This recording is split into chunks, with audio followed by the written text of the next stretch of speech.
And we're live. Welcome back to Strongman Personal Finance, everybody. I actually have my first guest ever besides Naugy on here. Mike, please introduce yourself. Hey, Mike McQueen, amateur investor, trying to take it up a notch. Well, today he's Hey, going to talk to us about one of our favorite YouTubers. I'll let Mr. J Naugy here start the interrogation. I want to hear all about it. all right. So I didn't know who Jeremy even was till I bought Ryan Scribner's course just to see what he was selling to people for. I bought it for $97. I'm in a fortunate position where I have disposable income that can go to that.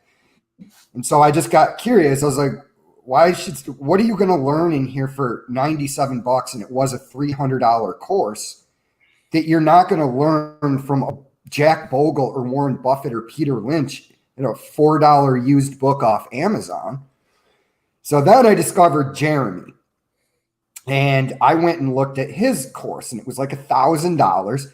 And then where I really knew this guy was a scumbag, and I'll call him out on it, I don't care, was when I went all the way down and I saw, and a portion of our proceeds go to St. Jude's. Now, his new financial fortress, that's all gone. And like I've said it numerous times, I'm well spoken enough and I know enough about investing that I could take people's money, but I was in the military. I have I have integrity. Like I try to do what's ever right, and I'll put other people above myself. And so then I just started reading more about it, and I was like, I got to see what this dude is selling in his Facebook group. Get on the phone, let this guy do his little sale spiel to me.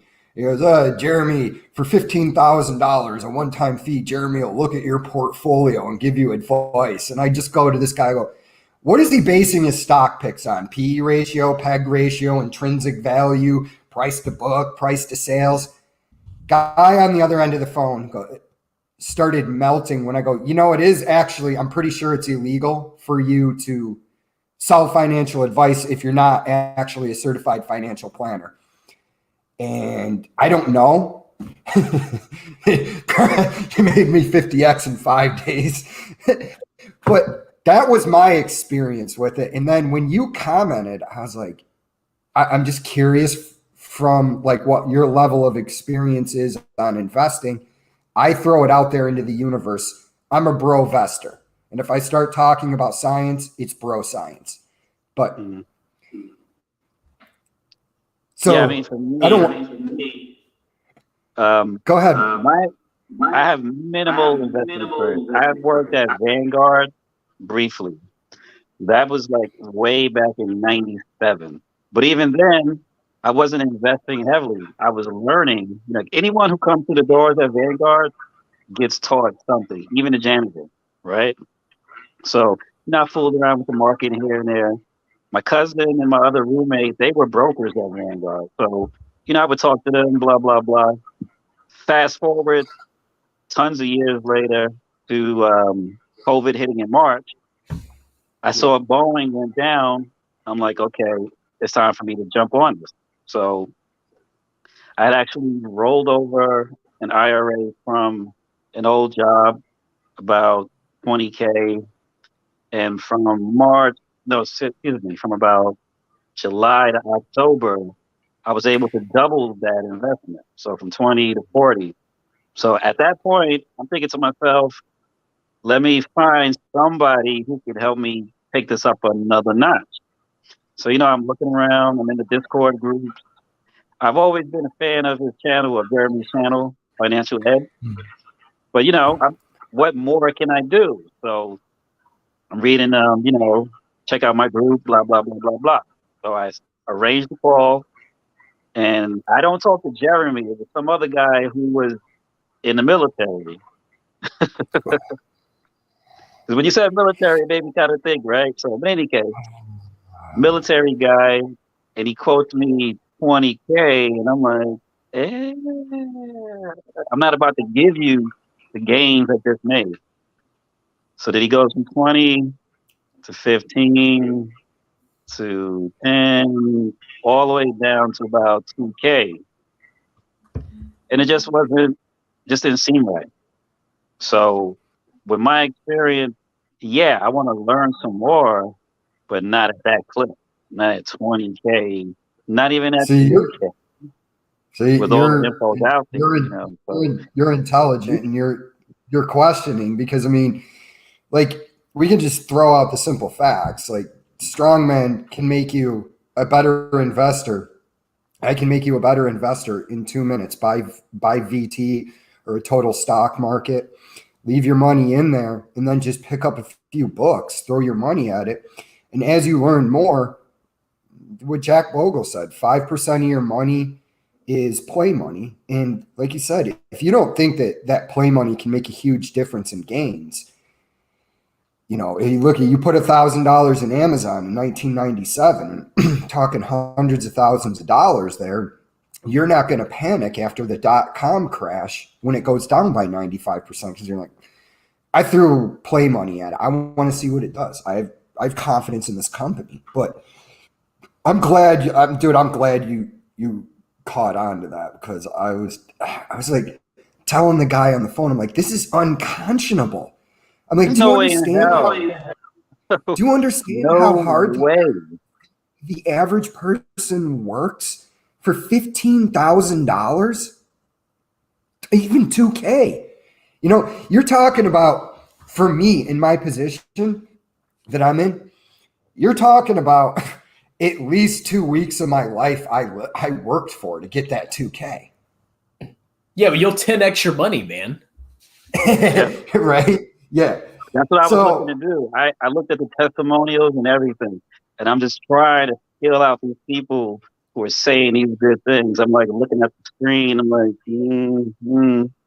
So I went from the testimonial to the phone call, and when he first gave me 20K, I'm like, why do that if I could just put the money like in AG&C, VTI, stuff like that? mhm. I mean, 70K in VTI is giving you like 500 a month. You start there. I mean, Like, that's good enough Well, for me.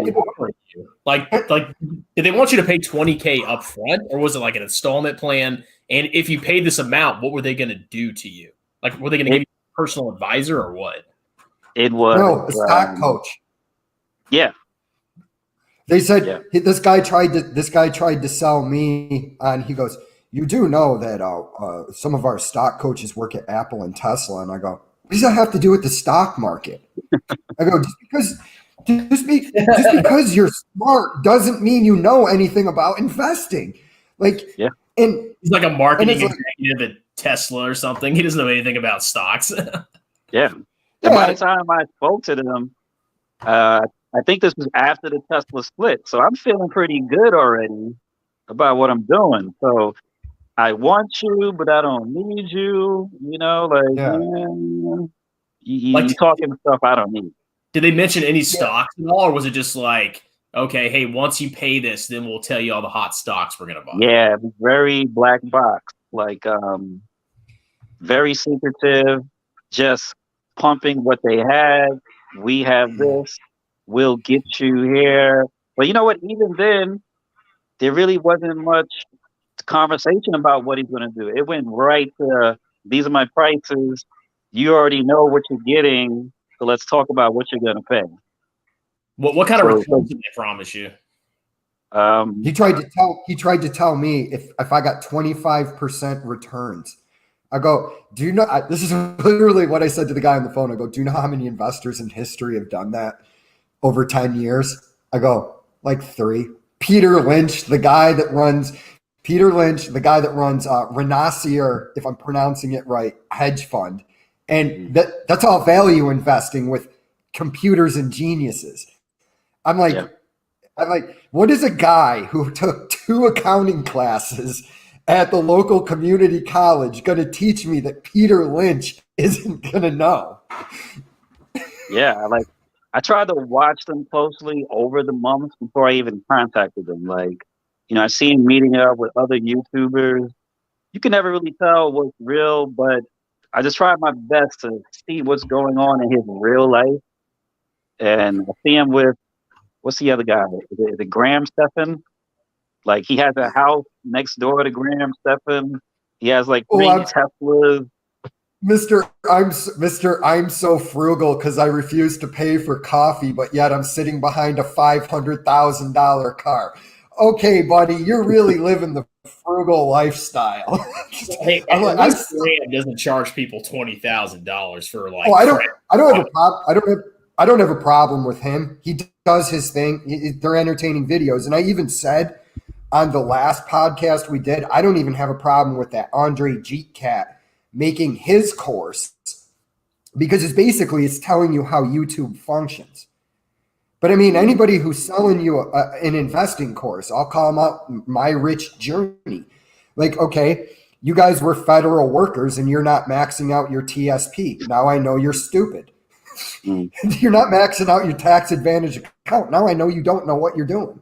Yeah, I wonder if Jeremy's a registered investment advisor because you actually have to be like registered by the Securities and Exchange Commission before you can actually recommend securities to people. So I wonder if he's actually registered at all. I didn't get any credentials. There was no conversation about this is who we are. This is why legitimate. It was right through. This is what you could pay. These tiers of programs we could put you into. It wasn't enough. Like you got to give more, especially with a $20,000 stamp right up front. Like, was there any kind of something for free? Like, would they refund you or in 30 days, or was it just like give me the freaking money and that's it? I don't even remember that part because $20K just turned me off. I was like, no way, no how. And then he just went down for 20K. J-Lo better call me in a bikini to give me investment advice. I don't think she goes that low, man. Sorry. No, I know. I was looking at a picture of J-Lo earlier, and I'm like, oh, you are so beautiful. Yeah, but I'm trying to find if they have freaking. I'm thinking that he just went off of the number that I gave him because I was honest. I said I had 20. Actually, it was 21K. I grew it to 40K, right? So that's like a 20K increase. Maybe he just snatched that number out of the sky, out of my mouth. And then went with like, he's trying to take my game. You know what I mean? Like this is crypto or something. And then I'll triple it in 5 days. Yeah. Give me what you just made, and I'll make you happy. Like, nah. I mean, the average investor gets like 2 or 3%, based on recent data, which is crap. And then the stock market on average grows 10% over time. So if somebody's offering any kind of crap that's well above that, that is a complete and utter sham. I'll tell you, like if somebody was like, hey, what kind of gains can you get me? I'd be like 7% after inflation. That's what you get, buddy. I'm sure he mentioned some numbers, but once you said those big price tags, my ears just shut. It was like, just imagine 20 grand doubling every 10 years. You go to 20 to 40 to 80 to 160,000. So you're missing huge gains just by paying that fee. Yeah. Well, yeah. Oh, yeah. Yeah, exactly what Chris just said. I mean, like, I kind of lost my point because this guy enrages me. But because it's just like, I know what he's doing, man. And I know what I was going to say.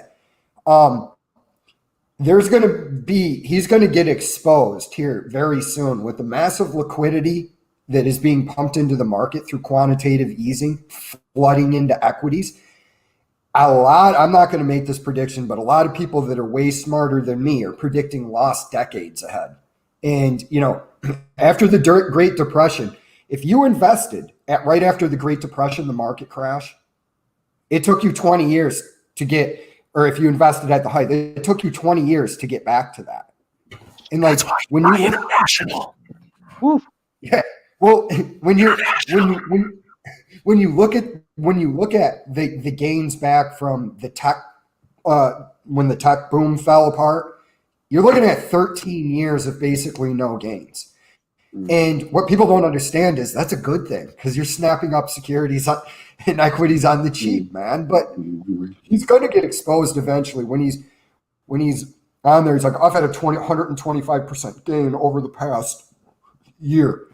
Okay, most of that's attributed to Tesla. All right, you got Facebook in your portfolio. Good luck with that one. Social media is about to find out really quick that people don't need social media. You live without it. I was able to get the growth I got from one, Tesla, two, just having so many shares of AT&T and a $3 increase. That gave me, thousands of dollars just in like 2 weeks. So to me, that was an anomaly. That was kind of weird. And I'm like, I'm looking for someone who could help me do, but that's not normal to find someone who can do that for you. It's something that special that just happened, or whatever you want to call it. You did really good with Boeing. I think I bought Boeing at 125 and sold it at 187. Yeah, I did good with Boeing. I bought Boeing at 98 and sold it at about 180. Nice, dude. Nice call on that. I got greedy when it got to 230. I was like, I'm just going to let it go to like 240 and then I'm going to cash out. Nope, dropped after that. I got punished for getting greedy. Yeah, my friend of the family, she's retired.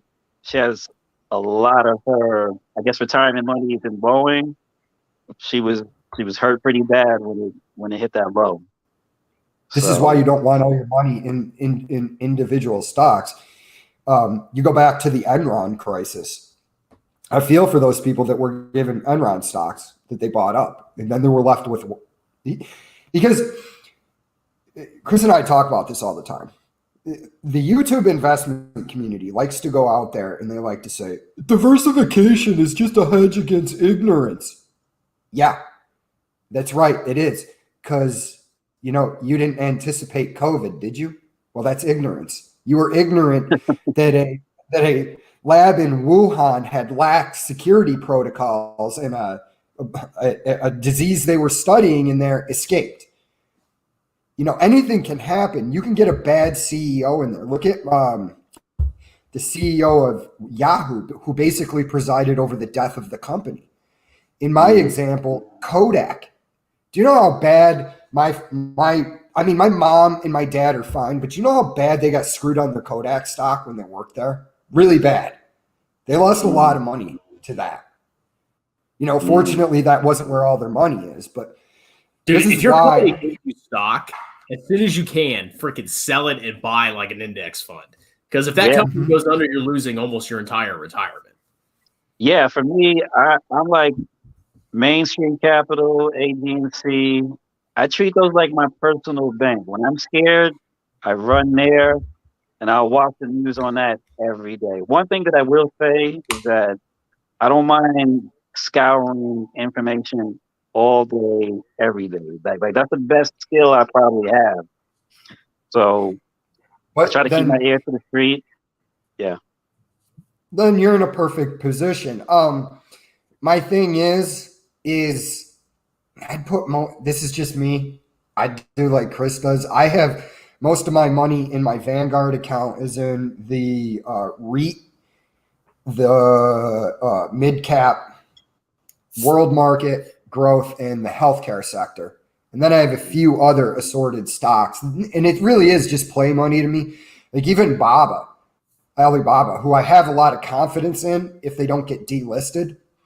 I'm still not loading up on any more shares because I don't want it to take too big of a position in my portfolio. It's honestly, I've been shares of that, baby. Yeah. From Vanguard, I have VTI. That's the only Vanguard that I have. That's like That's a perfect. If you love U.S. stocks, that is a perfect investment to put the majority of your money in. VTI, you own the entire market, and you grow with the economy. You don't have to worry about one stock crashing. You're good. You're so diversified. It's like you can't fail. Yeah, VTI, and the others are that I recently got. Well, not recently, but the other ETF, ARKG, ARKF. And I'm thinking about pulling out of RG and going into RK because I do want CRISPR, but at the same time, there's something else in it that I want. I didn't want all of the genome stocks that are in the G, but I'll trust Cassie, maybe stay with it. And maybe just add RK. I had 5% of my wife's Roth in ARK, and I just, the run up has been so big. I just sold it and put it into like VT because I mean those gains that they've had, I really don't see that going forward. I mean, it might last for a couple of years, but that kind of massive growth, I don't think is sustainable. A lot of that growth has been fueled by the explosion in Tesla. It's 10% of that portfolio of the ARK ETF is in Tesla. Yeah. So if that company goes down by half, that's 5% right there gone. Yeah. Yeah, and I don't know because we're always drinking when we do this. I don't know if I remember it. When I explain this to people, they just give me a blank look. I go, so what are you basing all this future hope on Tesla? Like Tesla, don't get me wrong, was a good buy when it was $200.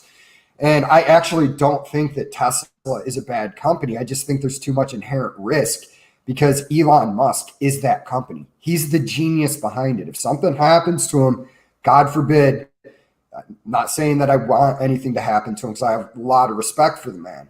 But if anything happens to him, that company's in trouble. It makes perfect sense. And I'm all about taking the games where I can. Like a couple of friends of me are looking at me crazy because I sold some Bitcoin this week. Matter of fact, last night. I feel like 40K might be the resistant because it's not blowing up the way it did from the 20s to the 30s. So I'm worried. So I'll wait for the pullback. Bitcoin, I don't know how long the run in crypto is going to last, and I could be wrong. I just always tell people, if I don't understand something, I don't invest it. It's Warren Buffett's rule too. I don't really understand the cryptocurrency market, and I would be speaking out of turn if I actually tried to comment on it. But Tesla, the problem is you have these YouTubers going, Tesla's going to be a robo-taxi in 5 years. Like, I'm just looking at them. I'm like, you don't understand the technology. You don't understand the battery technology. You don't understand the challenges going forward. It's exactly like people like Jeremy pushing Planet 13, the weed stock. People aren't going to pay money for artificially inflated weed so they can talk to some bud tender. The stoner market doesn't care about that. They're going to go into Walmart and they're going to be like, this is an indica. I'm going to go home and pass out. Yeah, I can't lie. I kind of like the idea of Planet 13, but I can never get myself to stay in for a long time. I usually catch it around 3 or 4. It gets to like 5 or 6, and I always find something else to buy. Yep, you're smart. You're smart. Jeremy has enough pull to move the price of that stock because of the market cap. I was going to tell you, if you really want to do the numbers thing where you're actually crunching, the person you should be watching is Sven Carlin. He's a PhD in finance. I blow this guy way too much, but he's pretty much the only dude out there that can actually tell you the intrinsic value of a company. And he's actually passionate about teaching people. I paid $400 for his course, but it is basically him breaking down entire sectors and doing all the discounted cash flows on it. I find that interesting, so that's why I did it. Yeah, but you're talking my language now. I spent a lot of time in higher ed. I appreciate PhDs and master people. So when they're talking, I'll listen. Dude, watch his channel because it's getting great where he doesn't say anything negative about a lot of these YouTubers, but you can tell he thinks they're idiots.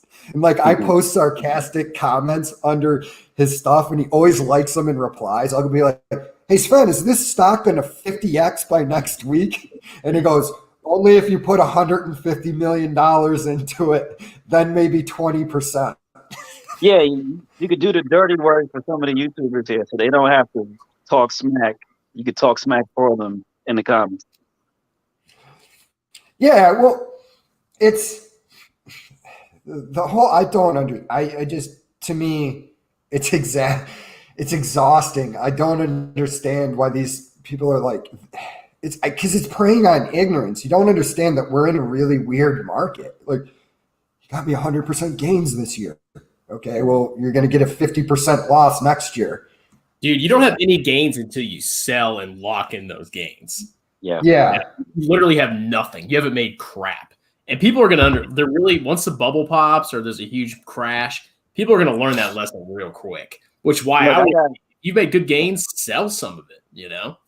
Yeah, like I got two buddies. My God, they will not leave me alone about Bitcoin. They swear it's going to go to 1 million. It's not going to happen anytime soon if it does. But again, I'm not an expert, but I think that Bitcoin. I mean, yeah, go ahead. Sorry. No, I talk too much, anyways. Oh. But I was going to say, I'll just real quick to interject. I'm sorry to interrupt you. That wasn't nice, but here's a real quick way. I just want to make this point. How I know Tesla's a bubble. A woman at my work doesn't know anything about stock market, doesn't even know where the money in her TSP is. She's like, you're into investing, right? Really sweet woman. I go, yeah. She goes, I should buy Tesla, right? And I go, based on what? She goes, this is the stock everybody's talking about and telling me I'm supposed to buy. I go, famous investor Joe Kennedy sold right before the bottom dropped out of the market in the Great Depression. Received a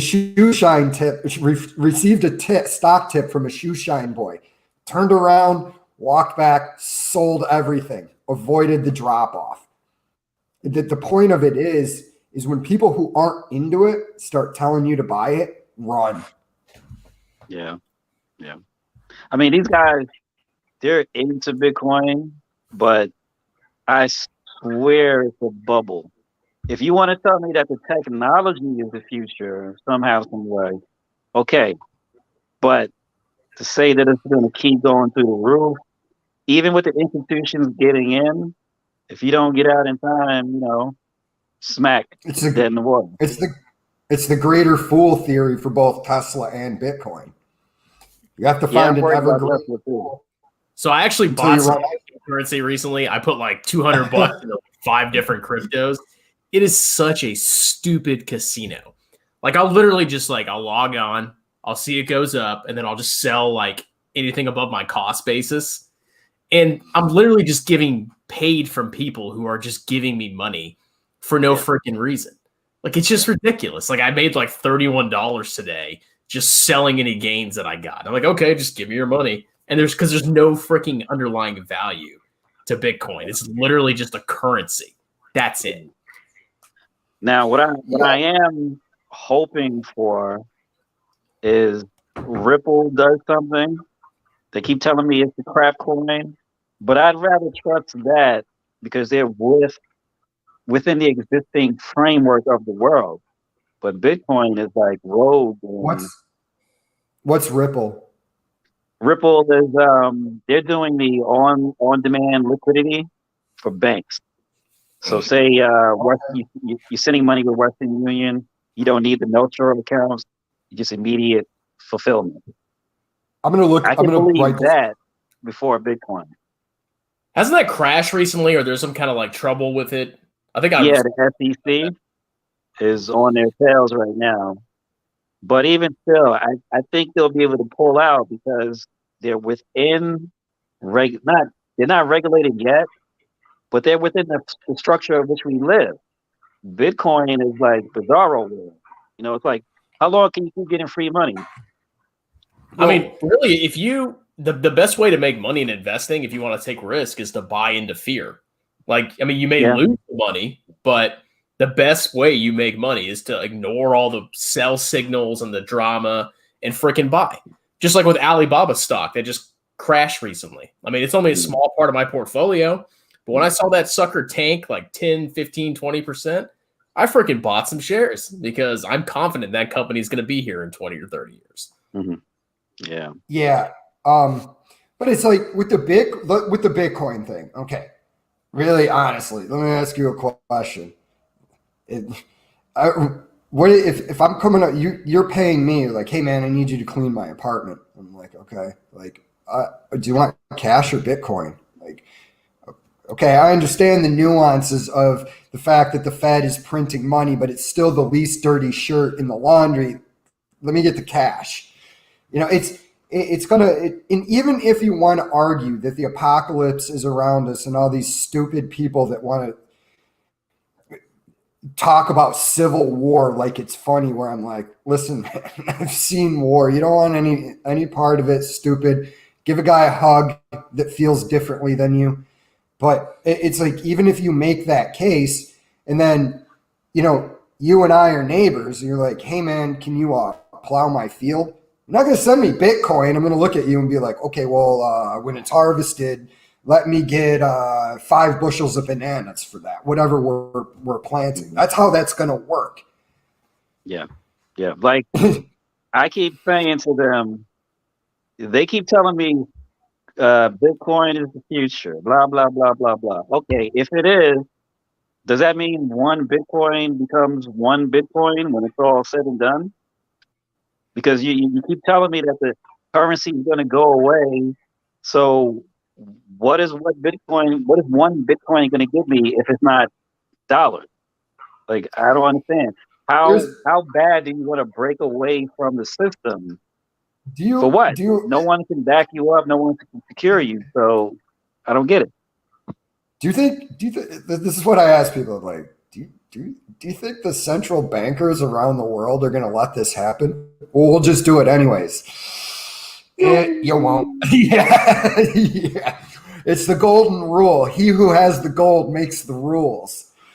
So it's like, it's I don't know, man. I could be completely wrong about this. Like I said, I'm not the most educated on this subject, but I just try, because I only have so much bandwidth.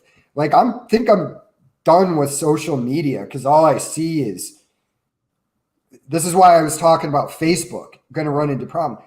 I'm done with that shit, man. It's just poison. It's just a bunch of hateful people arguing all day. And I can't, I'm trying to do stand-up comedy, buy stocks. I'm trying to have a good time, man. I just want good, loving people around me, man. I don't want to hear your hateful shit. Like, and so you're going to run into this problem that people are just looking at Facebook going, okay, man, what?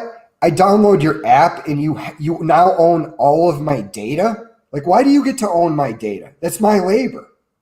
It's a new rule. It's like, whatever new platform, there's new rules to your life. Like, you're putting your whole life in it. And it's like, well, because we're Facebook, because we're smarter than you, I get to take all of your intellectual property and you should be happy. How did the guy say it? He said, I forget his name, one of these elite guys. You'll have nothing and you'll be happy. Oh, same thing with Klaus Facebook, Schwab. right? Klaus Schwab. You're talking when about I said, literal yeah, commie. that commie. Let me tell you where he can go. In the future, you'll eat less meat. It'll be a treat. Disagree for this reason. I know how to hunt. You're either going to sell me the meat or I'm going to eat venison, dude. And trust me, I'd actually rather eat venison. Mm-hmm. So it's like, what do you do? Get out of here, you master of the universe prick. What? It's like, well, there's a carbon tax. Oh, that's right. You meaning there's a tax that rich people can afford to pay, but me, I've got to be, the perpetual debt slave that you need me to be. Yeah. This is what actually the people at the top think of all of us. Rules for thee and none for me. It's Leonardo DiCaprio standing up on stage going, we need to fight climate change and you're the bad guy because you eat meat. Let me hop on my private jet and fly to the Bahamas. Get out of here, Leo. You're an actor. Go back to go back to entertaining me. Yeah, right. If you think about all of these futuristic movies, there's no real estate, there's no space, there's no flowers, there's no plants. It's just your unit with a sliding door, a teleporter, your spaceship that plugs in, digits and credit, and a drink at the bar. That's why why you want more than that. Don't live in cities. Go out to like or a country. Yeah. Well, dude, when Klaus Schwab with his little World Economic, in the future you'll own nothing and you'll be happy about it. Like, nah, dude, I'll still have my AR-15. We confiscated that one. Yeah, and magically, right before you threw me on the train, I produced another one from Hammerspace. Like, no, dude, Yeah. I will own my stuff. Okay, you can go away with that. And if you really think it's feasible to try and hold the United States and the rest of the world hostage like that, good luck. I mean, I think that most people don't understand what stocks are. That they represent ownership in a company. So, I mean, maybe he just meant that, you know, the small minority of the rich are going to own all the stocks, you know, and everybody else gets to consume. Right. You will consume every single thing. I'm trying to figure out what is next level consumption. Like, I'm talking beyond paying for the bus and paying for a train. Like, well, if you think about it now, look at Uber Eats. People won't even go get their food anymore. Everything is being a service. People are going to die. Like, if you don't do stuff, you wither and fade away. Like, you have to have some hardship and struggle in your life. So the more easy life becomes, the more I think a lot of people are just going to live miserable, depressing, sad lives. I think some are, and I think the rest of us who want to challenge are going to be like, David Goggins, what should I be doing? I'm not happy. Just to listen to him be like, put on your shoes, motherfucker, and go running. You know, like he's one. Yeah, he's literally got to break a sweat. Break a sweat. He's my spirit animal. I'm like, I feel like doing anything. Yeah. I'm gonna I have never this watched too much of him, but I feel what he's saying. Well, dude, any guy that comes out and just goes, of 100 men on the battlefield, 10 shouldn't be there, 80 are targets, 9 do the fighting, 1 is a warrior. I'm like, okay, all right. Like, this is the guy I'm following in the zombie apocalypse. You guys can go on and on with, like, when you institute communism, I'm going to be like, Dave, what are we doing, man? Yeah, man. So but Chris was right. Like, people shriek from hard stuff. Does anybody think that I really wanted to sit in the sauna today for 20 minutes and then come home and do yoga? I'm doing Diamond Dallas Page yoga, and that's calisthenics and yoga. It's torture. I didn't really want to do it, but you know, I've told Chris, like, I'm in a very unique position to where I could actually just fuck off and retire tomorrow. Nice. I don't though. And like, my boss at work goes to me and goes, "You're the only dude that doesn't have to be here, and yet you're the most reliable hard worker." And he goes, "Why is that?" I go, "Because it's important to do shit that sucks every day. I count coming to work as shit that sucks. I don't want to be here. It's not that bad, but it's not ideally how I want to spend my time. But if you just do the work, there's a benefit in it." And that message is lost in the modern world. And it's something that took me an extremely long time to learn, that when people said hard work is its own reward, that they were right.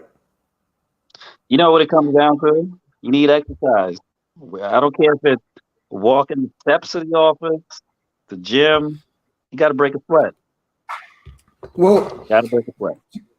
Look, I drink way too much, but I don't in any way pretend that it's healthy or good for me. There's way too much of this.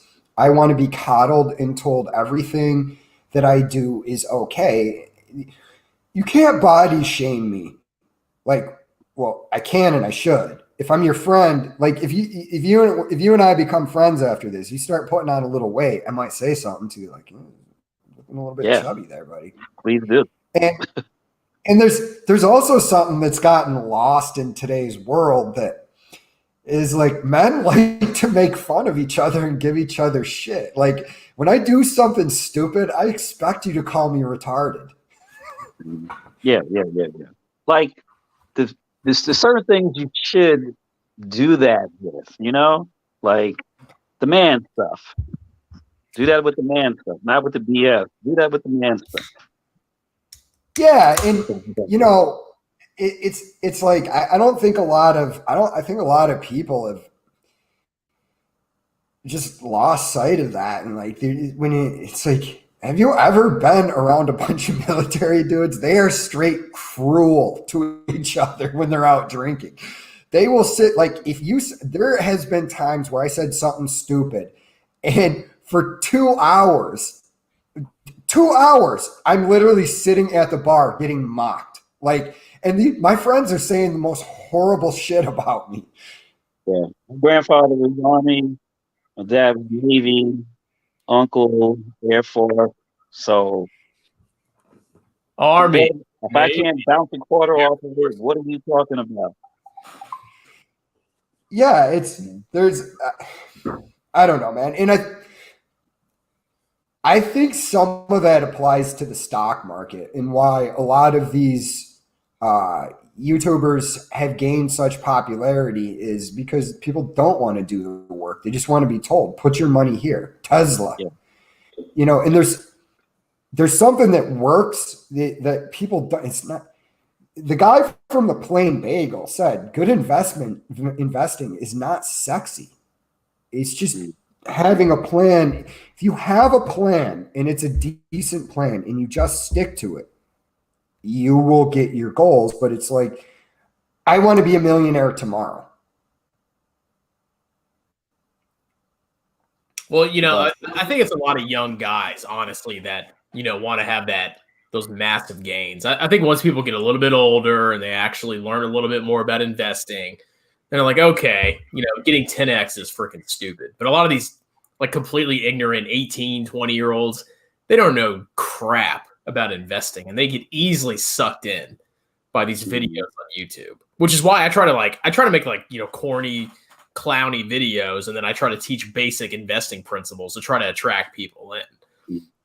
So these kids aren't getting sucked into BS. Like, oh, buy Tesla when it's at almost 900 per share after the split. $4,500. Yeah, the best thing to do is to become a researcher. If you're not willing to research and all you're doing is looking at, like, you can get your hints from YouTube, but then you got to dig and see, well, what is the company about? What moves are they making? You have to love the research. Like the games that I've gotten, I love the game, but I've learned to love the research too. So if you don't love it, you have to balance that out. Like, how much time do you realistically have? Let's just say you're a normal person and you work a normal job. How much of that time are you going to sit there doing I know that, like, I can basically really look at a stock like 1 or 2 a month.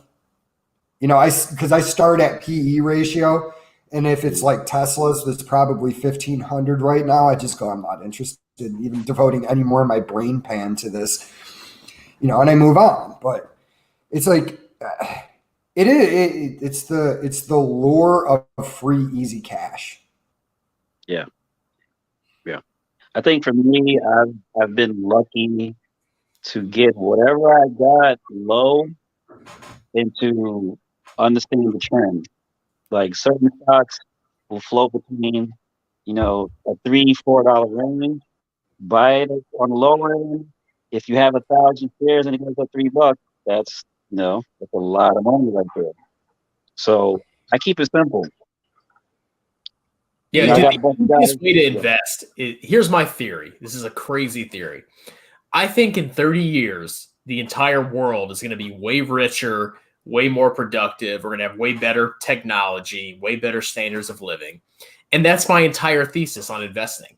If I think the world is going to be that much better in 30 years, which, look 30 years ago and then to now, think 30, 40 years in the future. If you just own the world, your portfolio is going to grow with the growth of the world. So all you have to do is buy the first world. That's all you got to do. You want like growth in an economy. Africa is projected to add 1 billion new drivers over the course of this century. Mm-hmm. Like the entire world is India. You have 1.2 billion people, man, and India's economy is coming up. It's probably going to come up in a similar way to China's. So I like it a lot. I think in the long term, I think they have more potential than China, just because China's they're kind of sketchy, man. You can't really trust their They're gonna financials. keep a lid on certain things.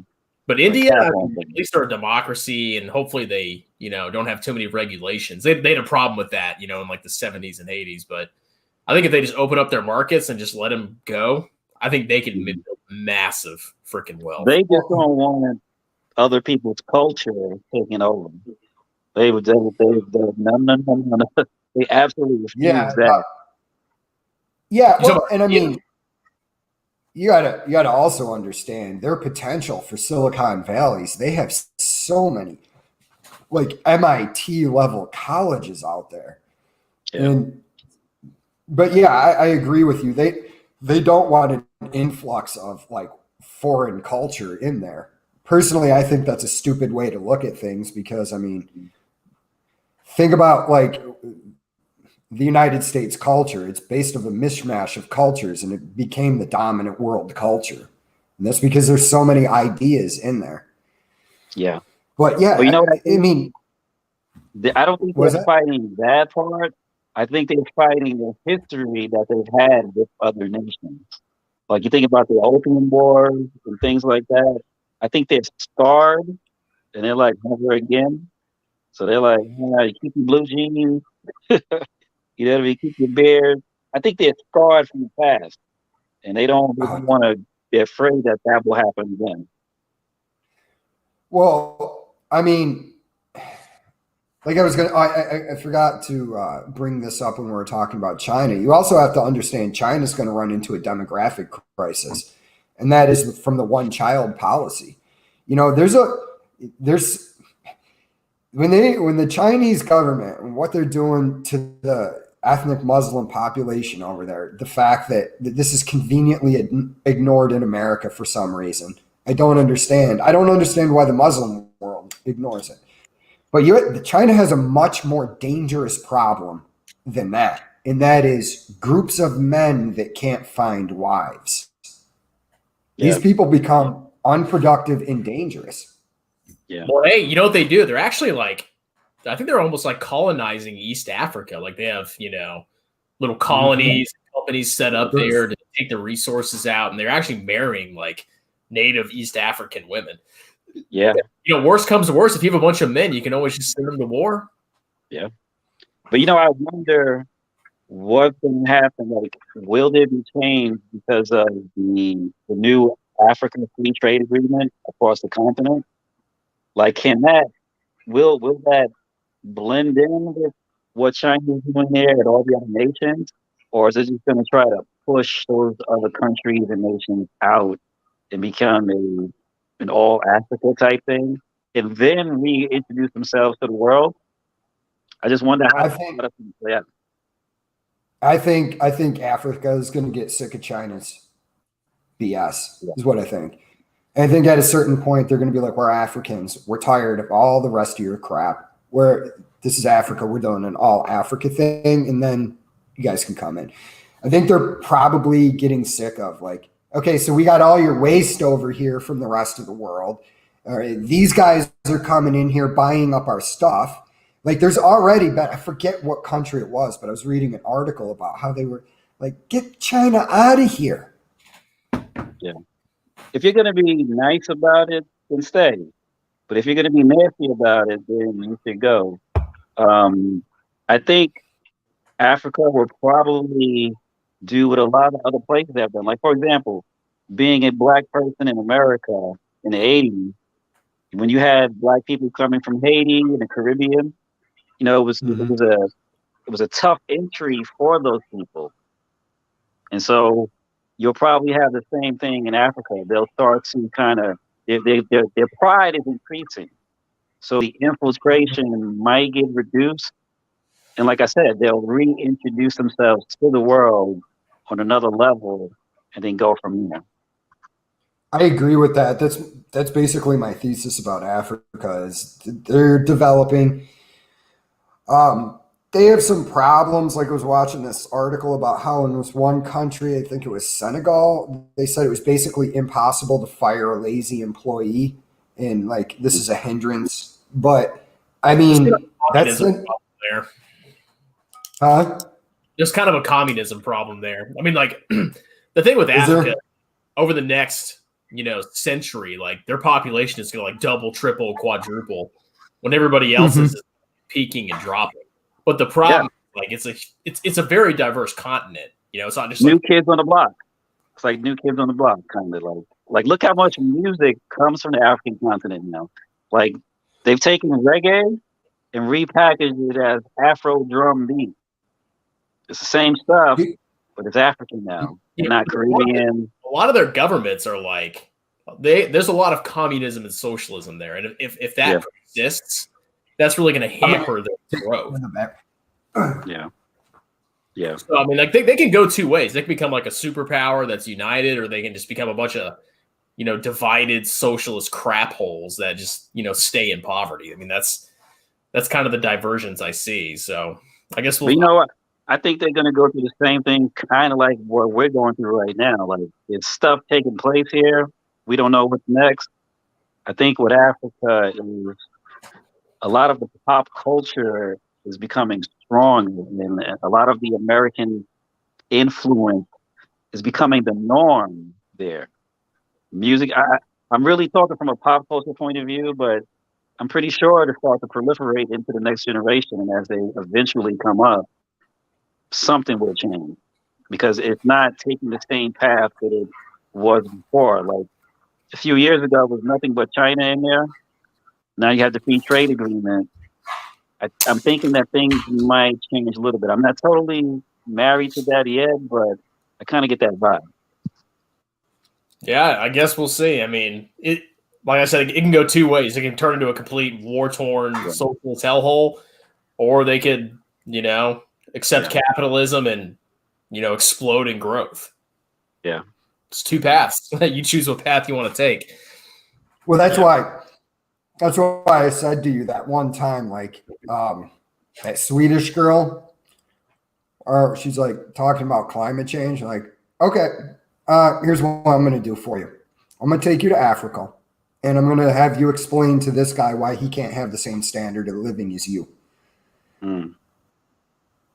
Everybody wants to have a good standard of living. And so, and capitalism, although not perfect, is the way we've achieved. It's like I say to people, I'm like, look, the capitalism you're looking at in America has a problem because it's crony capitalism.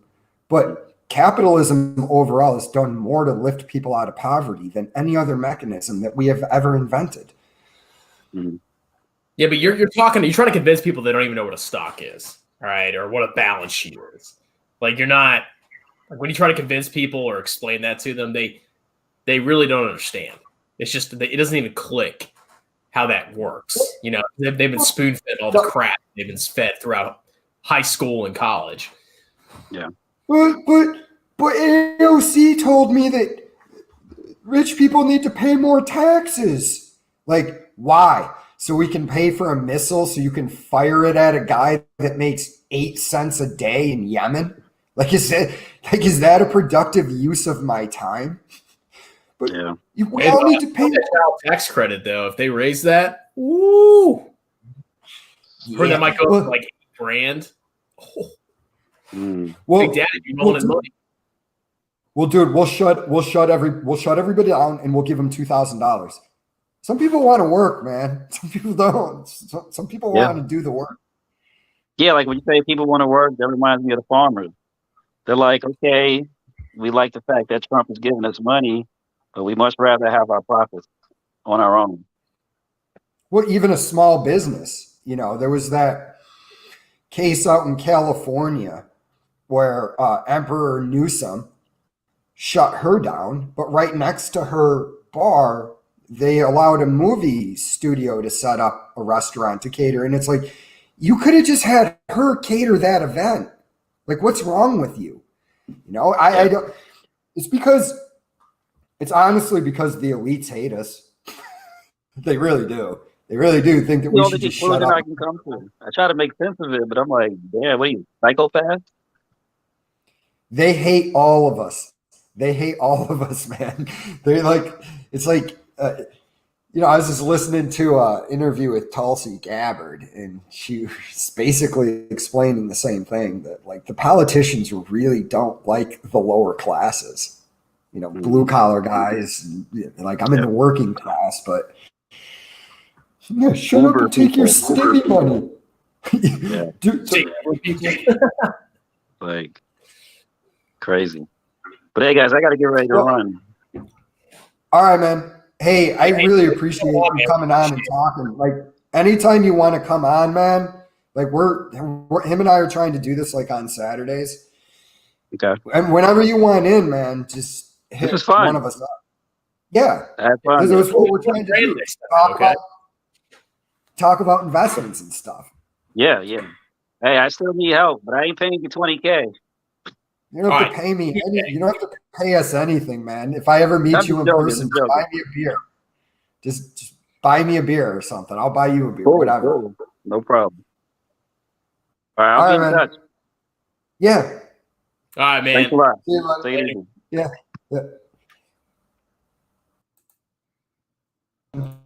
Oh, I kicked you out for a second. I'm so sorry. That wasn't. No, that guy was cool. Yeah, that was actually like I've never had anybody I didn't know on the stream. So I was like, I don't know what this guy's gonna say. I don't know who he's gonna be. I was like, oh God, I hope he's not like some nut, No, he was a cool dude. Actually, I couldn't understand why in the thing it said no racial slurs, and I'm like, fuck. To me, I'm like, what the fuck would I say something like that? No, it was. So I didn't know who the person was, and like, I get it now. I got it later when I was like, oh, he doesn't know who this dude is. Yeah. If you say one thing, you get censored. Probably, your channel gets deleted. So I was like if some dude had said anything, I would have just kicked him off. If some dude came in here dropping racial epithets, I'd look at him and be like, dude, you're a fucking moron. I'd sit there and berate him the entire time. I would just sit here going, how does it feel to be that fucking dumb that you think superficial features actually dictate how intelligent or capable a person is? Well, I will say the Italians are actually slightly superior.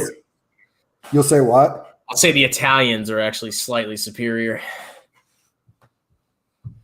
I mean, I'm part Italian, you know what I'm saying? Yeah, no, I know. I mean, why do you think I'm so good at stocks, bro? I did a lot of good things for the world. I don't know.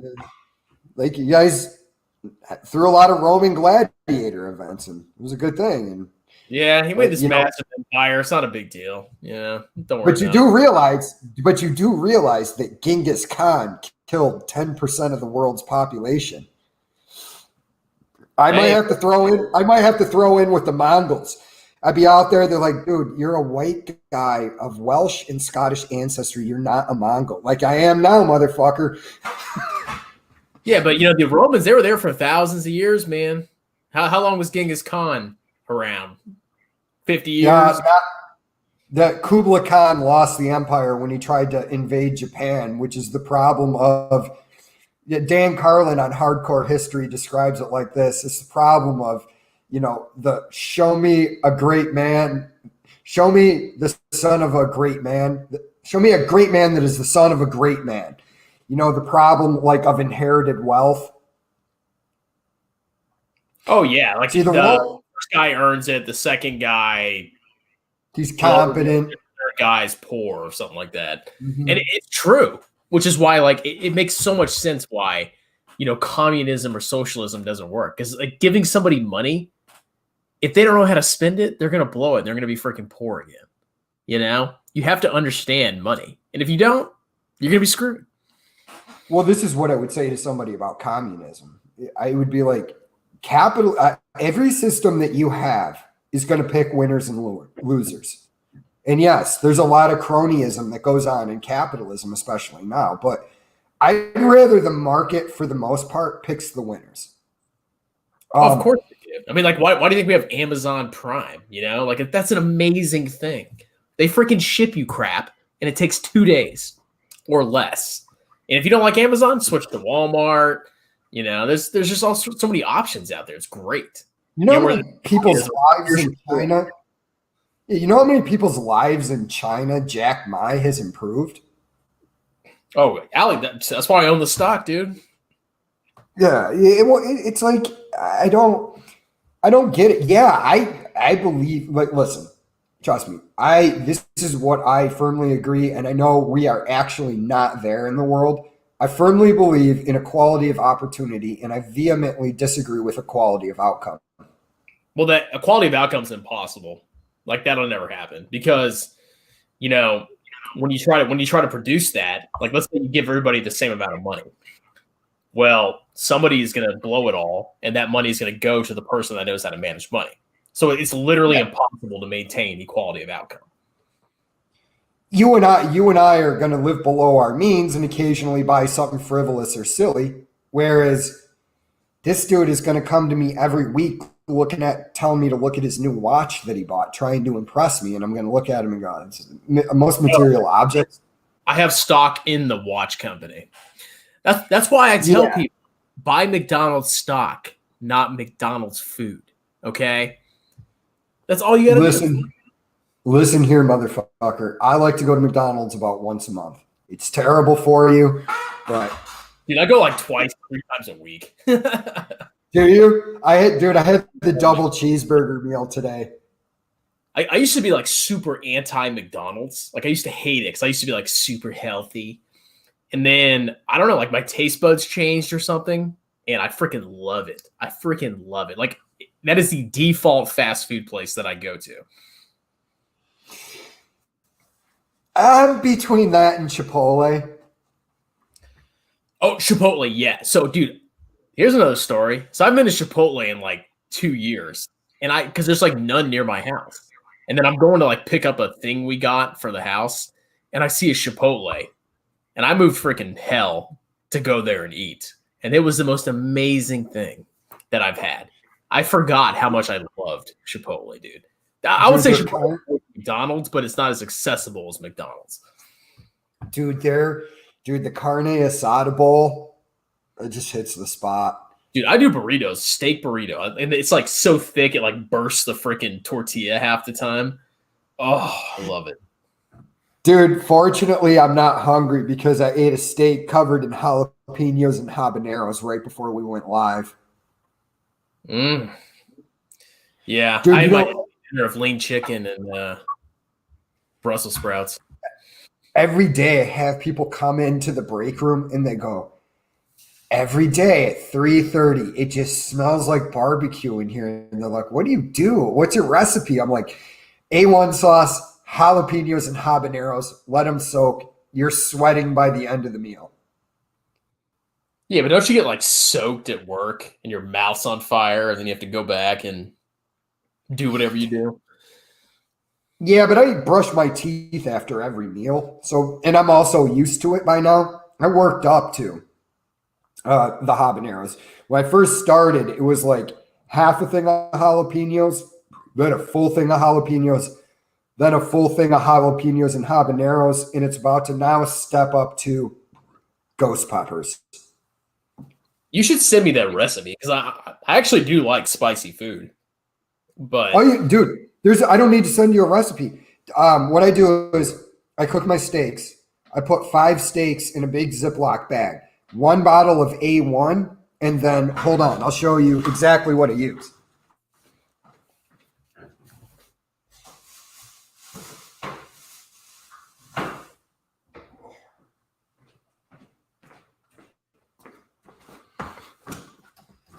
All right, so 1 entire one of these. Have that in my fridge.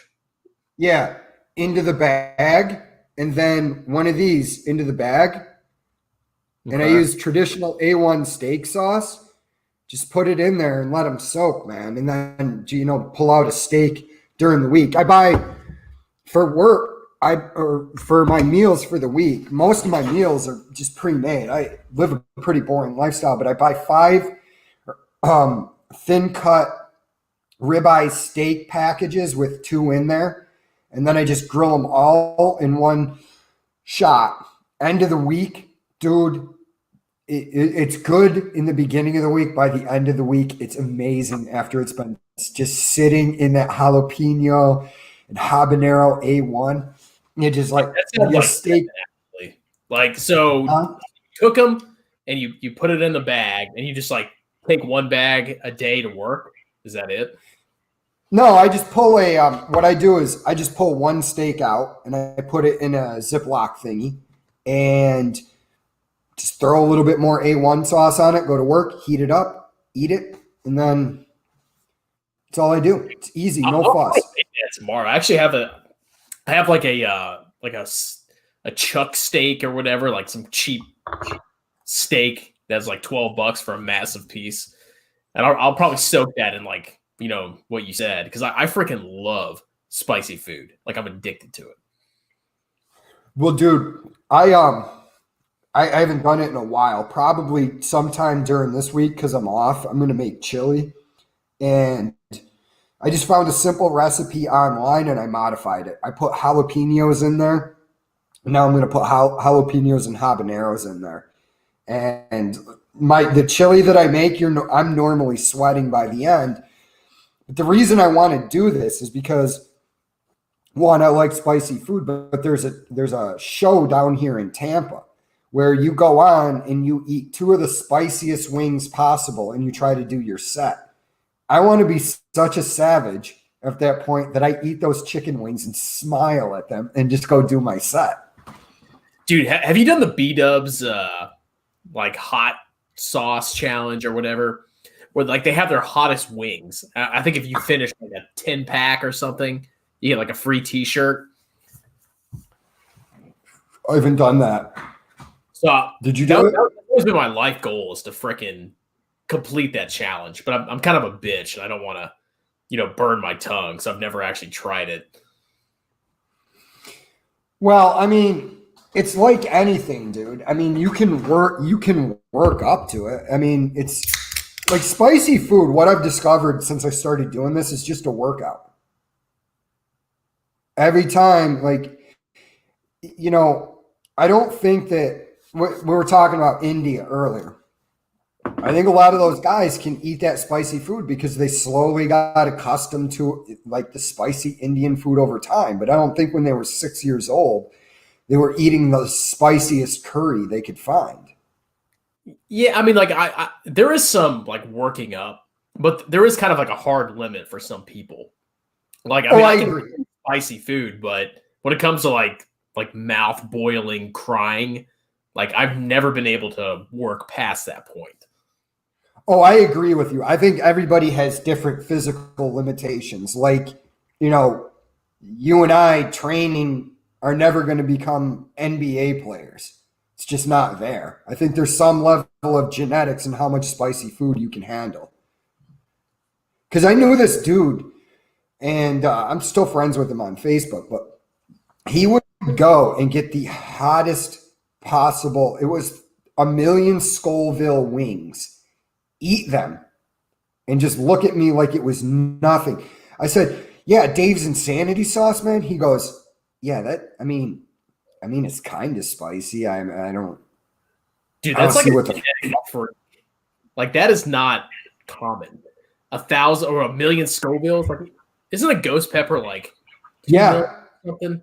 Yeah, something like that. Yeah, I'm gonna order some and put a little piece in my bag and just keep working up to it. Well, good luck, man. I wish you the best. Watch, you try to contact me and you just see on Facebook, rip. What happened? This guy just cut me off, man. What happened? He tried to eat spicy food and he just keeled over from a heart attack and died. He shoved a habanero up his ass and he died. Oh. Oh,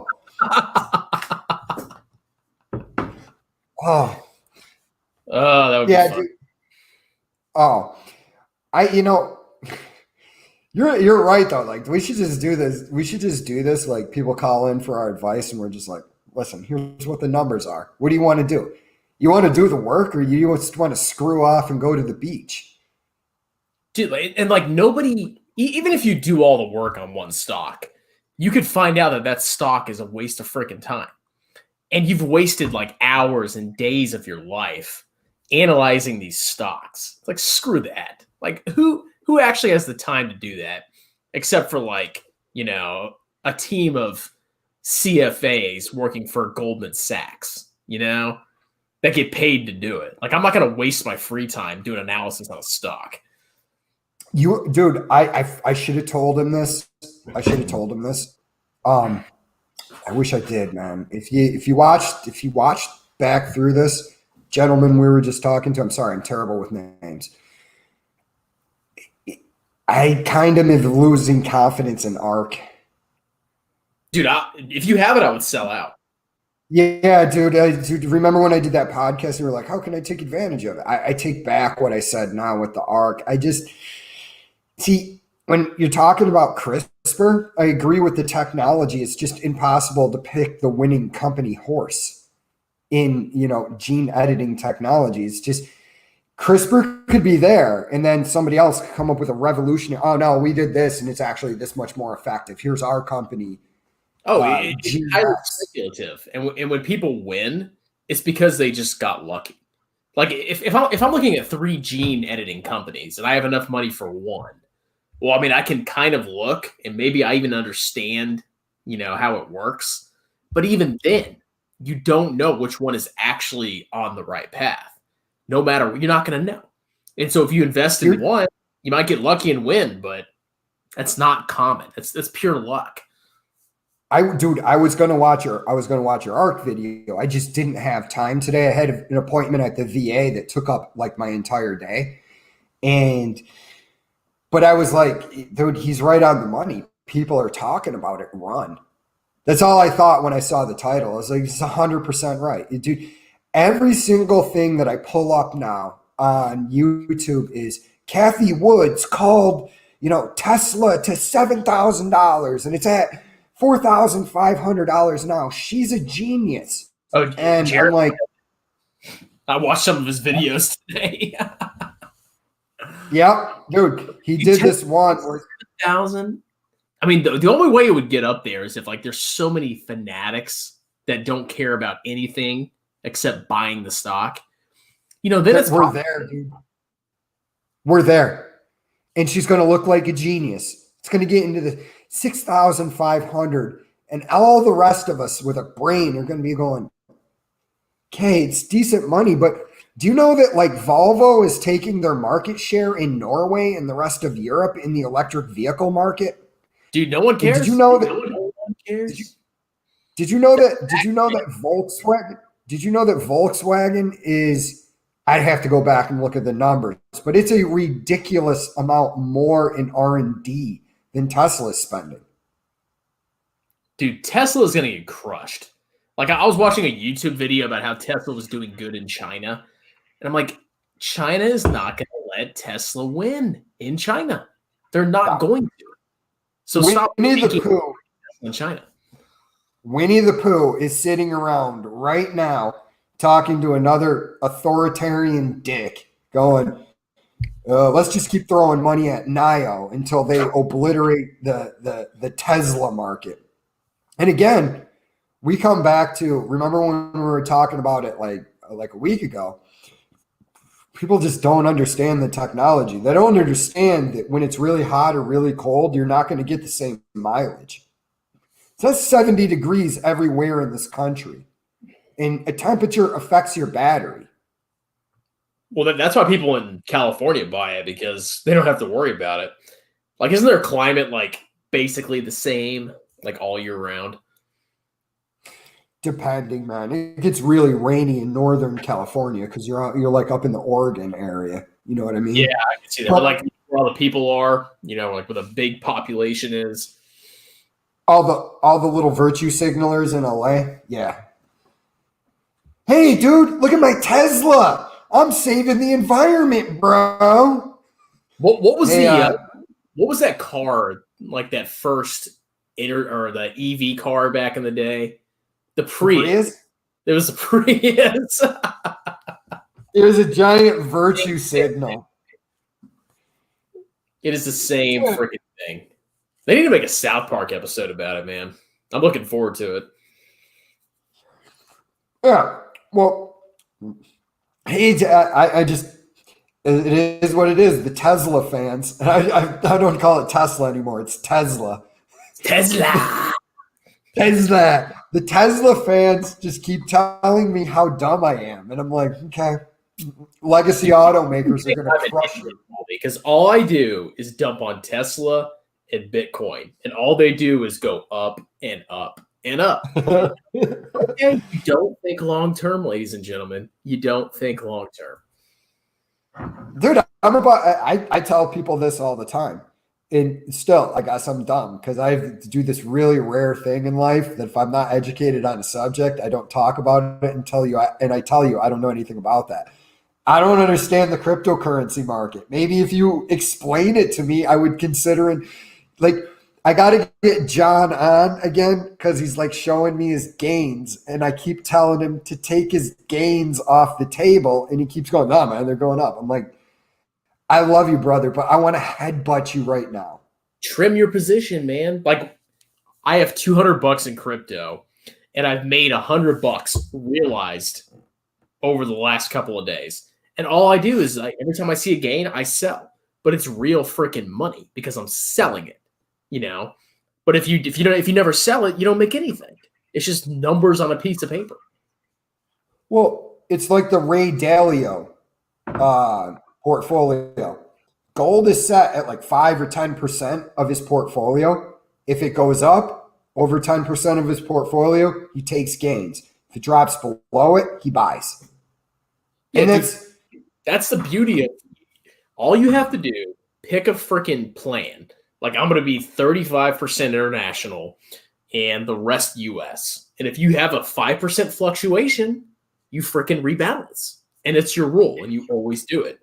And you always lock in those gains, and you sell at a high, and you buy at a low. And that's all you have to freaking do. Well, my thing is this. Now that I have so when I end up maxing out my Vanguard IRA, it's going in, the money's going into this year just to add it to the VT. That's what I'm going to drop 6K on. Yeah, I would just buy it and hold it. And then every year, I'm just going to take stock. When I go to max out my IRA, I'm going to look at what's down, and I'm going to buy that. Oh, yeah.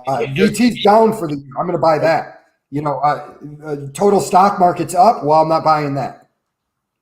Yeah. I mean, like, or you could have like VTI, which is the US total stock market. And then you could have VXUS, which is like the rest of the world. You could have those separately, and then you can just pick an asset allocation and then just rebalance. That's all you have to do. It's that freaking easy. No, bro. It's even easier than that. You just buy Tesla and Bitcoin. All right. I actually own Bitcoin. You want to know how much? How much? $10. Hey, dude, you know that's going to turn into $1 million in 10 years. That actually, it could probably, if I never touched it and it actually went to $1 million, it would probably be like $150. You're like, oh, yeah. Dude, when that happens, you just walk into work, pull your penis out, and tell your boss you quit. Yeah, but the thing is, you never actually sold it, and the next day it crashes. Yeah. Like, hey, I know I told you to F off and everything, but can I have my job back? Actually, let me check my crypto right now, because like it trades 24/7. Let's see. Oh, no gains so far. I can't sell. But it's like addicting because it's like free money, you know. And if you don't have self-control, you can't like limit how much you invest in that stuff, you know. And if you do that and then it crashes, you've lost all your money. Well, it's like I haven't checked the numbers. I assume I lost, but last night I played the Powerball. I devoted the approximate $20 a year that I devote to the lottery, and I bought 5 quick picks on the Powerball down here. If you're making money consistently off crypto, even if you think that it's BS, then make the money. Oh, dude, I think it's total BS. But like I'll be sitting on the couch, I'll be bored, I'll open my phone, I'll be like, all right, well, Litecoin went up by $10 from my cost basis. I sell $10, and then I just go back to doing what I'm doing. It takes 5 seconds. Yeah, and like I said, there's nothing wrong with that. It's just like we both know, just don't plan your retirement around that. Yeah, I mean, like we don't have to tell each other that, but like there's all these like younger people that are just so absorbed in these stupid investments, and there is going to be a reckoning. It's going to happen, and when it does, a lot of people are going to be turned off from investing. It's coming. The retail, I think, this is what I think. So I got the jab Friday, the Rona jab. I volunteered because my parents, they go down and they visit in Ocala, and they're coming back and forth. They're actually, I love them. Is the only reason I let them do it, but it annoyed me a little bit. They're putting a queen size bed in my spare bedroom now, so when they come down, they always have a place to sleep. I just felt it responsibility to protect my parents. The point is when does the economy open up? June?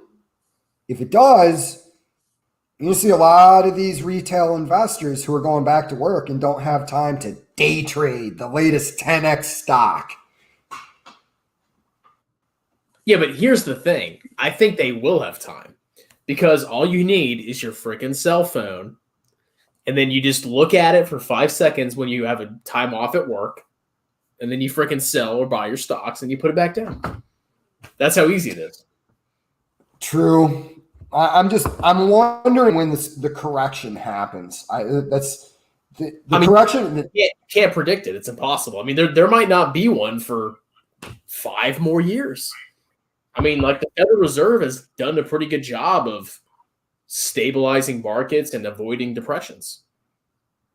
You know? Yeah, unfortunately, the unfortunate part is you and I'd be looking at the stock market at depression prices like, this is juicy. I'm coming in full speed, hand over fist. Give me your mutual funds. Give me the Wellington Fund. It weathered the Great Depression. I'll take that too. Yeah, I mean, like I don't know why it's so hard for people to understand. Like the stock market is just the companies in the economy that you shop at, like McDonald's, Walmart, Target. And if those companies aren't going away, you're not going to lose all your money, and it's probably going to get better again in the future. You know, so why would you sell your freaking stocks? Well, okay, because you're panicking. That's what happens, man. It's FOMO in reverse, dude. Trust me. For a brief second in March, when I saw my account drop by roughly 40%, I was like, "Fuck." I was like, I should have sold. And then I'm like, wait a second, what kind of bullshit? How did that thought enter your head, man? Start buying stuff right now. So, I mean, imagine a guy that is new to the stock market, seeing his portfolio dump by 40%. Oh, yeah. I mean, like, I understand why it happens, but once you actually understand investing and you know why you're doing it, like that thought shouldn't even touch your mind. It's like, okay, the market's down. Oh, I submitted my 401k or my payment for my 401k went in today. I just got more shares on the cheap. It's a good thing. Quite frankly, the market's actually pissing me off. I was buying Bank of America shares at $23 and now they're $30 and I'm mad. What, did you sell them? No, they're still in my portfolio. I'm long in Bank of America. Yeah, I closed out most of my investments. I only have. Yeah, I bought at 20. I bought $500 worth of stocks at 23, and we're up to 30. I think I bought a share right before they paid the dividend. So I think I added one share at like $24 or $25. Now it's $30. Even though its PE ratio is still buyable, I'm just not interested. I'm like, Bank of America was looking juicy at $23. I'm gonna lock in that 3 point. Lock in that 3.5% dividend on that $500. Ooh. Good old dividends, man. For the longest time, I didn't understand what they were. Like, so every year, like I had a Vanguard Target Retirement Mutual Fund. Yeah. I still have it. Yeah. And every year I was like, oh my God, I'm making more money with my dividend. So I'd be like really excited about my dividend. And now I realize that excitement was a lie. It's a complete lie. And then you found out that the company's value dropped by the amount the dividend that was paid out.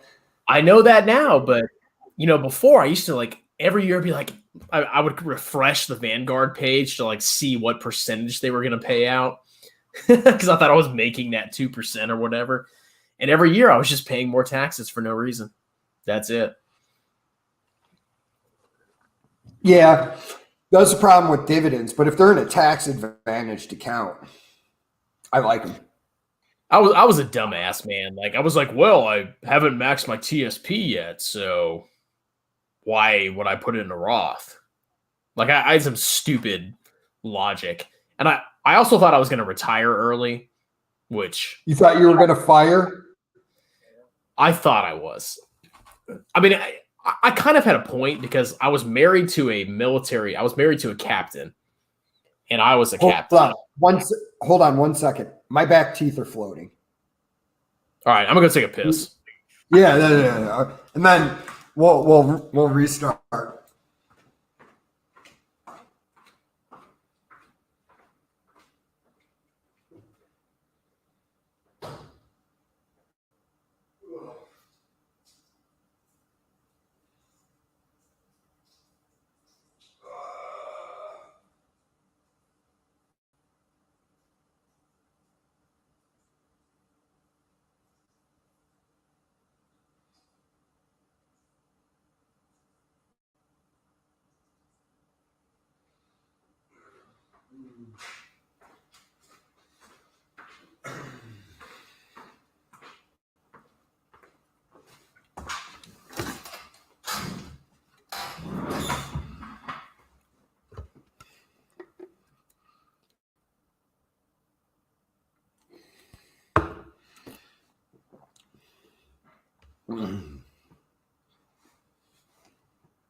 Oh, God.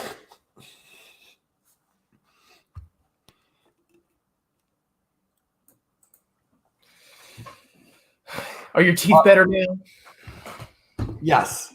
All right. So you were married to a captain. We thought you were going to fire. Here's the story. So I was married to a captain. I was a captain. So it's two captains, right? Thank you for your service, sir. That's right. Lock your heels, boy. Well, dude, I told you though, you're actually an enlisted guy as an officer. Like what I should have told that dude is, like when you're in the military, how the elites view the poor and working class is how the officer class views the enlisted class. They secretly despise us all. I will say from my experience as an officer that I was probably like closer to the enlisted than a lot of other officers. But I mean, like, I wouldn't say that every officer hated enlisted.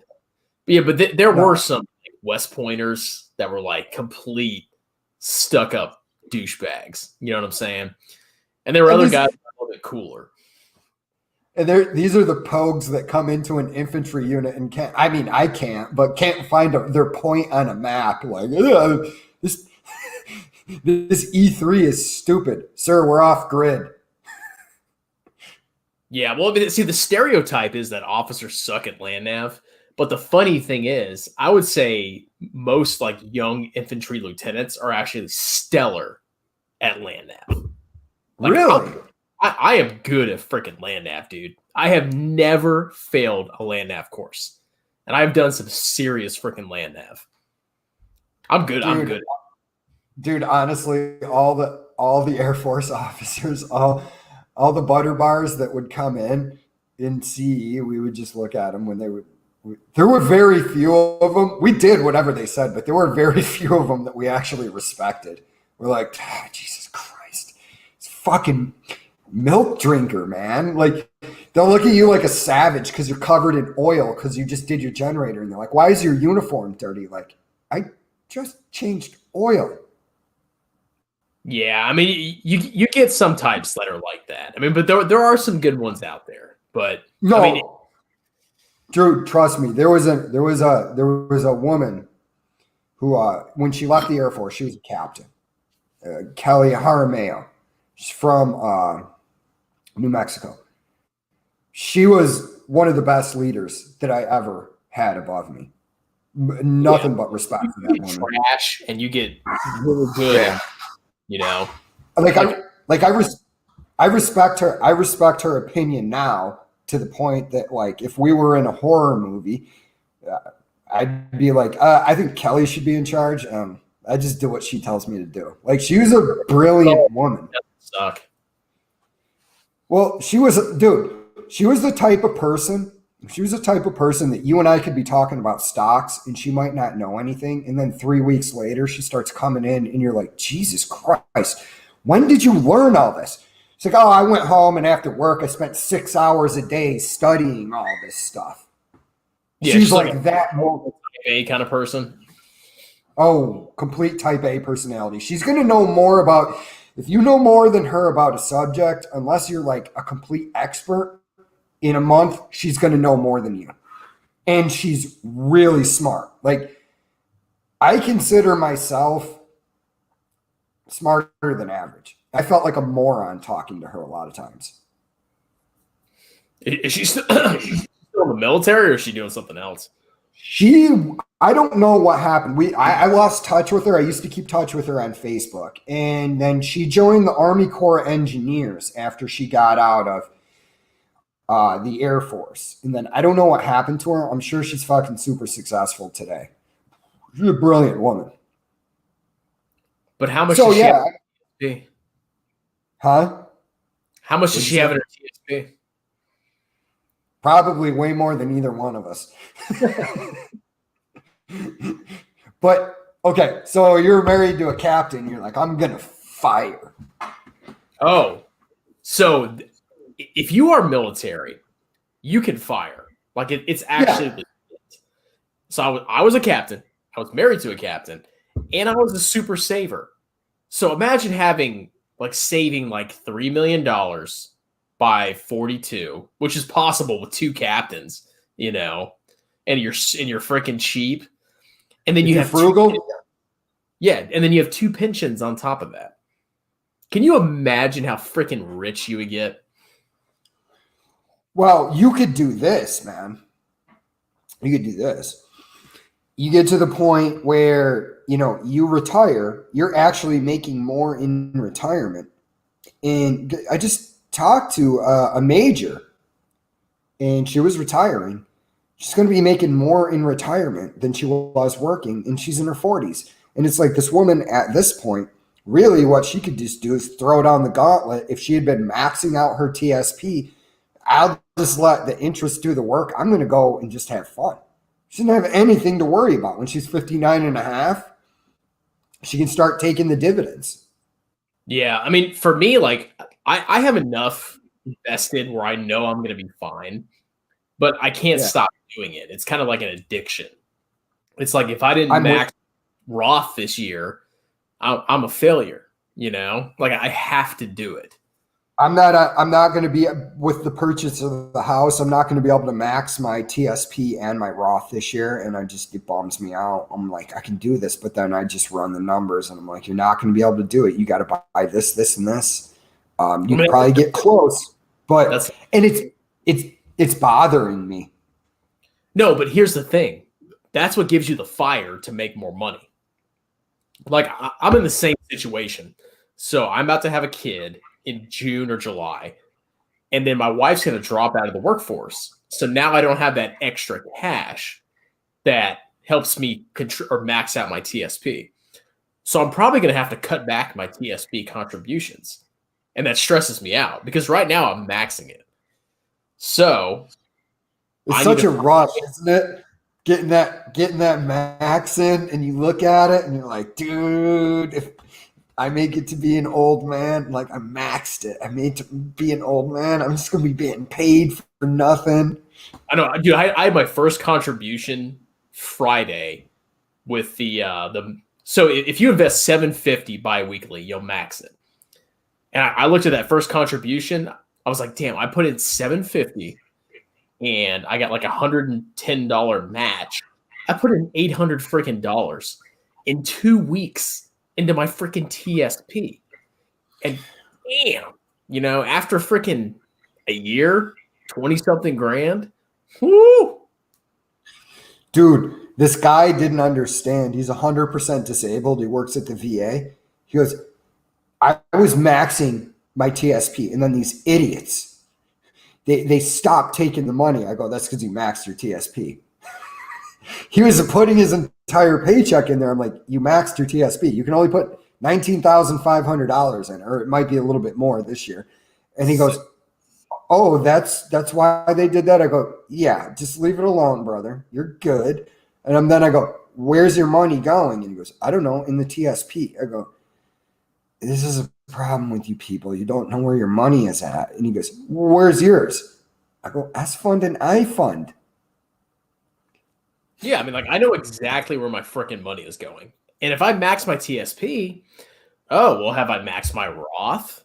And then if I max my Roth and my spouse's Roth, okay, then I have spare cash to put into a taxable brokerage account.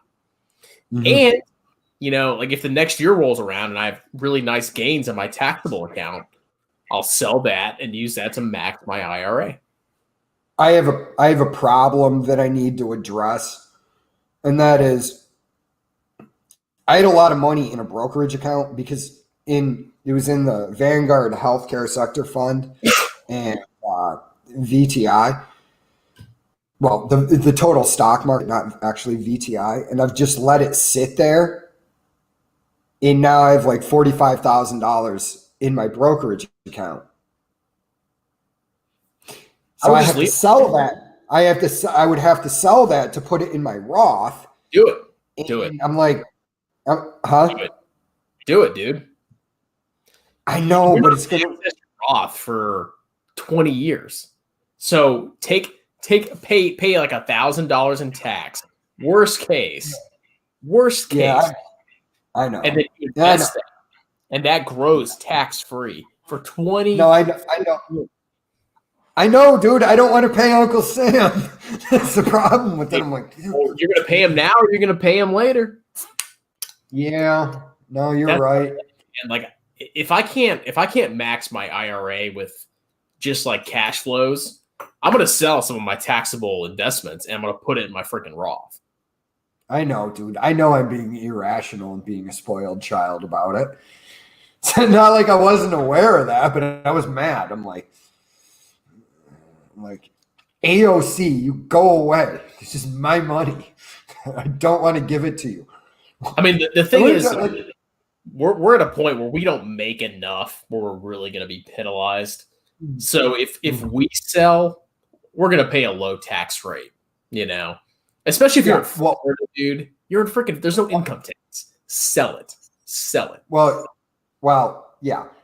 Well, once strongman personal finance takes off, and Jay Naugy takes off, dude, we're going to be paying those taxes, man.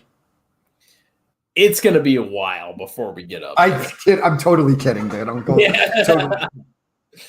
That's if we don't get kicked off YouTube for taking a dump on a lot of their main YouTubers that are getting a lot of financial views, where we sit around and call them idiots the whole time.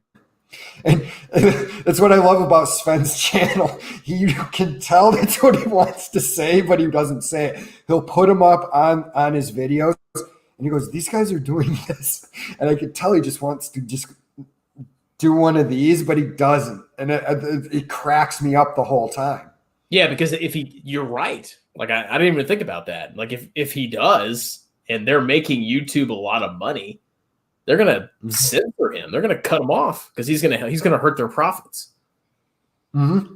Yeah, so that's why I said if our hope is that we're just giving away the investment advice, like, hey man, just do this and go to the beach or go fishing. You're not going to beat the market. You're not going to 10x your gains with rational advice without trying to profit off of it. Yeah, but we would have a problem if we started developing a following and we continued to crap on these guys. We would have a real problem because the YouTube stop. Like, I freaking hate financial advisors, and I hate people that do stupid ass investment advice. I freaking hate it. I do too, because you and I, this is the difference between them. You and I have actually worked for $1. We actually understand the value and have integrity. Whereas these guys, I don't see anything wrong with taking $20,000 from a guy. $20,000. I would be terrified, like, just from a legal perspective, if I was charging somebody $20,000 to give them investment. The party's going to end. What's going to happen? There's going to be a lawsuit. I mean, like 100%. What's going to happen is some lawmaker's kid somewhere is going to join one of these guys' expensive courses, and they're going to lose a lot of money, and daddy's going to step in. And like you said, there's going to be lawsuits. I don't understand how you're not. Well, I guess we're back to being able to see long term. It's a lot of people, as I explain to people, it's the long con. It's always the long con. You don't think about a year from now. You think about 20 years from now. It took me a long time to learn that. It took me until I was 35 to learn that. I'm giving that advice away. Honestly, though, for free. I think we're going to make our money in the next bear market, because then we can actually, like, teach our principles. It's like, okay, if you follow this idiot, look what happened to you. But if you own the market, if you buy VT, you're going to be fine. And that is where you really make your money. But right now, when people are making 100% returns, people aren't going to listen to us. They're not going to listen. Well, yeah. It's also, do you want something that works all the time or some of the time? I prefer all the time, and it's less sexy. Yeah, but that's all these young men that want to, make money fast and make it big and have the nice car to get the girls. They don't want to say, they don't want to hear that they have to invest for 30 years to build wealth. They want to find one stock, and it goes up 1,000 times. They sell it, and then they have the nice car and the hot girl. That's what they want. Yeah, and as an older guy, I want to tell them, you don't think that I want to wake up next to Halle Berry or J-Lo? Yeah, I want that too. But sorry, man, you're chasing gains. It's why, for certain, when I go into my Roth IRA, what I'm not buying? I'm not buying my Vanguard US Growth mutual fund because it's up by like 55% this year. That's not getting bought. Yeah, Her but like, money goes. like here's the thing. When it comes to markets, they can be irrational. And what I decided to do was just to make it as simple as possible. That's why I do like basically all VT. Because even if you're let's say you know that your growth mutual fund is overvalued. Well, people are going to see that. They're just going to keep buying. And that bull market could go for years and years and years and years. Which is why I was like, screw that. I mean, I know I'm right in the long run, but I could still miss out on massive gains. And that's why I just buy VT. Because I still capture all those gains. Even if I'm right. You are correct in that it's the regression to the mean. It's gonna I talked about that. Come back. Yeah, it's gonna come back no matter what you do. And like we continually say to each other, how much work do you want to do? I mean, it's the analogy of any hobby you have. If I can make you better than 95% of the other people that do the hobby with no effort, and then told you if you put a lot of work in, there's a good shot that you won't be better than that guy that just does this one thing that he doesn't have to put work in, would you do it? It's like if I could make you a scratch golfer tomorrow with no effort and no training, or you can spend thousands of hours and possibly not reach that level. Which one do you want? Yeah, but dude, here's the thing. I don't think anybody spends thousands of hours. I literally think that they watch a couple of YouTube videos and they look at the workhorse. Yeah, and they find the stocks that have gone up very much in the last couple of years, and that's what they buy. That's the only work they do. It's also they take what people are saying at face value. I did an entire video where I said that it was fiscally impossible for Jeremy to have amassed a $200,000 fortune by the time he was 25, because he would have had to invest more money than he made in the last 2 years at a 30% return. Remember what I was talking about? I was a captain. My wife was a captain. I didn't have anywhere near $200,000 by age 25. And that was with zero debt making bank. Yeah, and you were an officer in dude, I was making the people at home. What does a captain make? About 70 a year? And no, what would it be? 25, 26, if you factor in the taxes, I was making $100,000 a year. That's what I was going to say. If you look at what the actual lifestyle is, you may bring home 70,000, but you're making 100. When you factor in so every 2 weeks, I was getting about $3,000. Like that's a lot of freaking money. Yeah, and $6,000 a month, and you don't have to pay for healthcare or dental. And you're chucking that shit at the stock market, and you don't have $200,000. Not even close. I don't see how it's possible when the guy self-admits up until the age of 23 that he was throwing minuscule amounts of money at the stock market. And the greatest gain that he got on a stock, when I did the math, was like 27%, which only accounted for a small portion of his portfolio. I mean, if the dude actually saw this video and we ever got a following and he tried to call me out, I'll be like, I'll be honest with you 100%. I'm a fucking degenerate. I didn't learn what I should have learned until I was in my late 30s, but at least I'm honest about it. You're lying. And if you're trying to say that you're not lying, release your taxes. Because you're lying. Even then, you won't see his financial position because. Well, I'm saying just release everything from your alleged. Release your. Sorry, I'm drinking. Release your entire history in your account that you made that money, because I don't see how it's possible. I mean, like maybe it was an inheritance or something, but to build up $200,000 takes a lot of time. He's lying. He has no integrity. He's lying. His fans are marks, and that's what it is. I feel bad, man, but it's the same thing. I try to make it exciting. Like I try to like shit on financial advisors, and nobody wants to hear it. Nobody wants to hear it. Dude, I make one video about ARK, and I get like, I think I'm at like 100 views right now. Just because I talk about some freaking hyped ETF that is overhyped.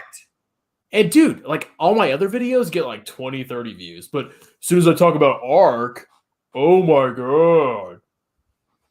But yeah, most of my views are like 2. Dude, that's how it is. Like if you don't talk about the BS, like nobody wants to watch. It's like, but if you talk about ARK or Tesla, everybody wants to freaking see it. Well, it's like this. So, okay, that Graham Stephan dude, he starts a podcast and he goes, you know what I want my podcast to be? Joe Rogan meets the stock market. Okay, well, you're not Rogan. You're Graham Stephan. Well, people ask me, like, my actual podcast, they're like, what do you want your podcast to be? I go, ideally, it would be closer to the Drinking Bros on YouTube podcast where there's like 3 or 4 of us just BSing about whatever we want to BS on, mostly just the stock market and investing in general. I don't have a desire to do what somebody else did. It's be yourself, sell yourself. Because when you say that you want to be the Joe Rogan of whatever, what you're actually saying is, I have no marketable skills and I don't really have a personality of my own. I just want to mimic somebody else. This is coming from a dude who loves writing. I don't like Graham's personality. I think he's boring, you know. But the reason you? You know how much I love Rogan. No. Rogan I like. Graham Stephan is freaking boring. Oh, yeah. Yeah, he is. He has no personality. He's like this skinny little dweeb, you know? Oh, I could tell that those two would get mad if they were around and I was around in a group of people because I would just start saying ridiculous stuff and people would start laughing and they wouldn't understand how I'm doing it. I could do it all the time. I went into the sauna today and I was just saying ridiculous stuff to people I don't know and they were all laughing in there. So it's like, yeah, I could tell those two have the personality of a wall. Hey, it's fun to be obnoxious, man. I love it. Yeah. It's my talent. Well, yeah, that's why we get along. I mean, you know as well as I that, like, you know, when you're in the military, you're just going to say ridiculous stuff to make the other person laugh.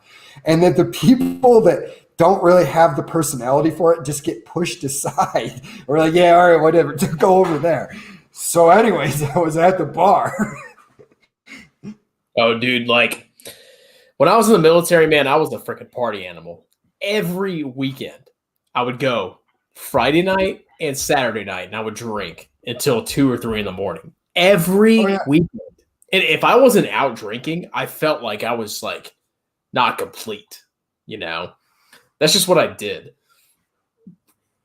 Dude, I had a guy in our shop that, like, not that I'm a super stud, I do okay.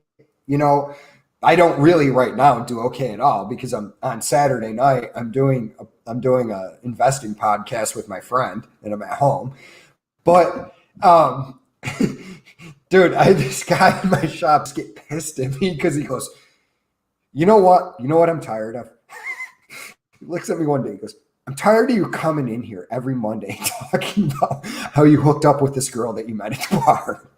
Like, quite frankly, it's disgusting and you're a misogynist. I'm like, no, I'm not. I love women. And I've never, and I looked at him and I go, I've never actually given you a detailed explanation of the sexual things that we went through.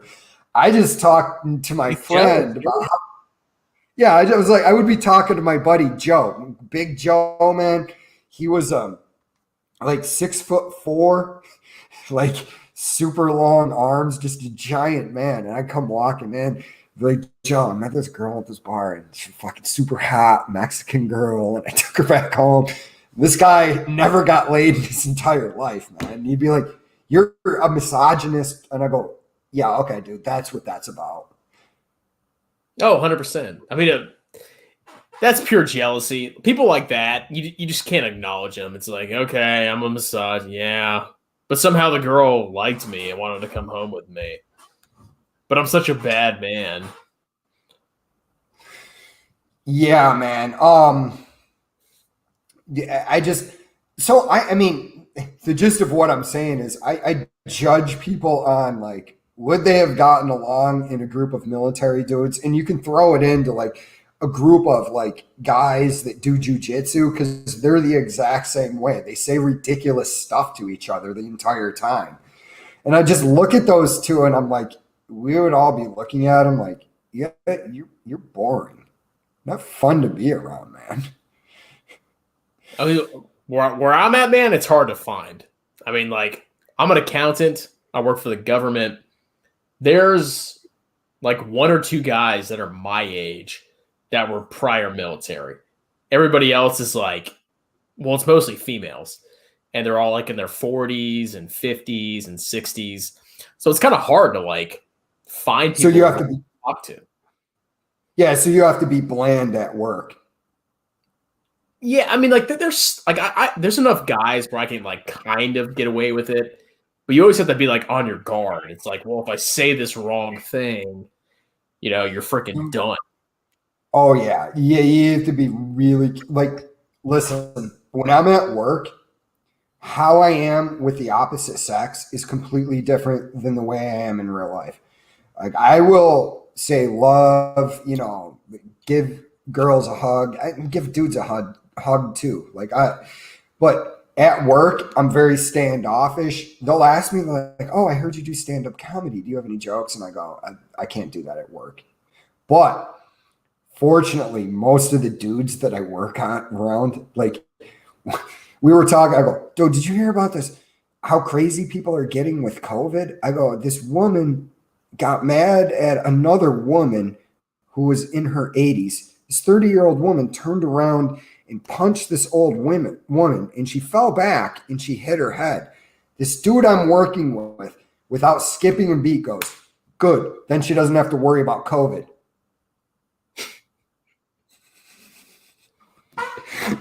I'm just looking at him like, dude, that's so savage.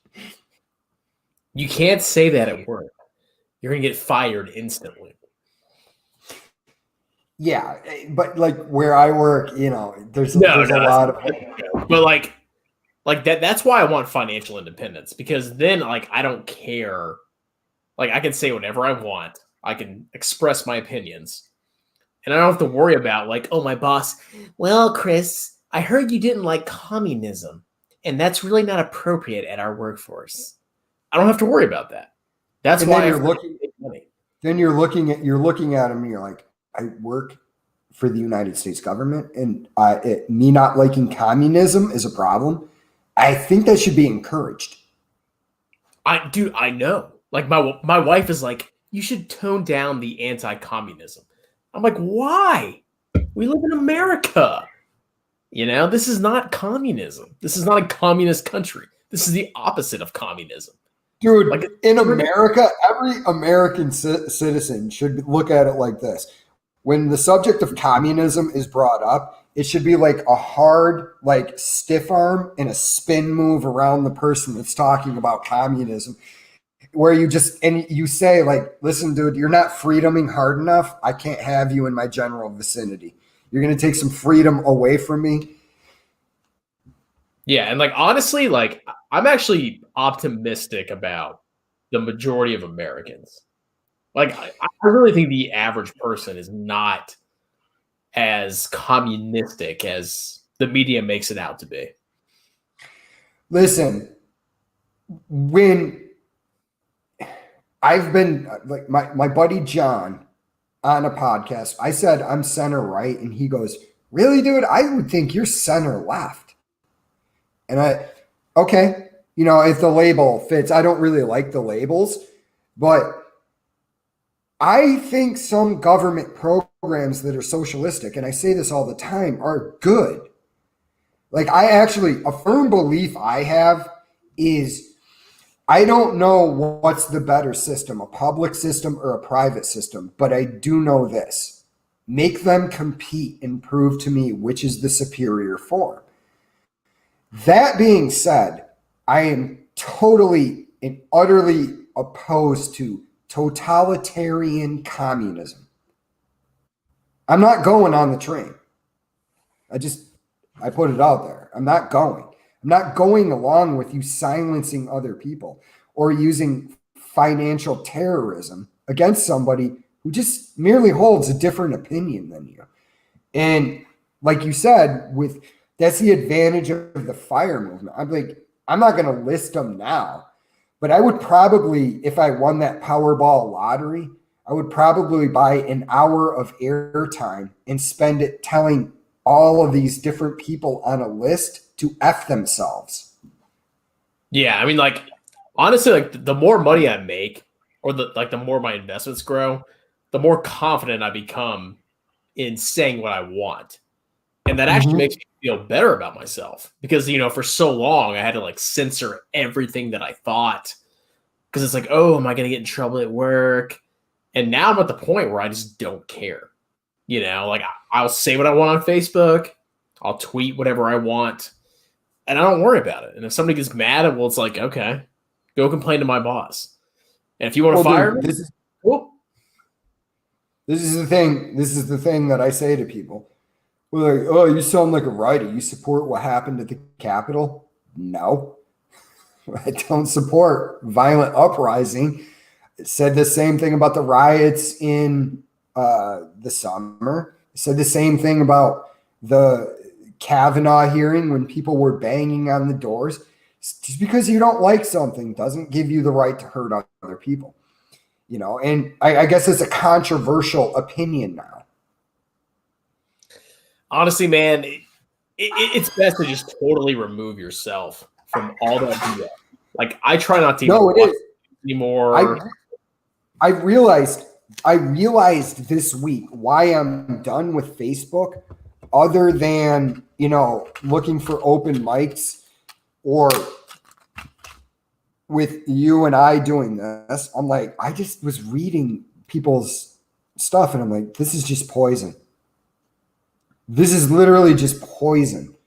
It's dividing everybody, and it's just anger, and nobody wants to listen to the other person. And it's just, I'm done with it, because if you look at how most of us are on the political spectrum, it's the bell curve. Yeah. Most of us are moderate.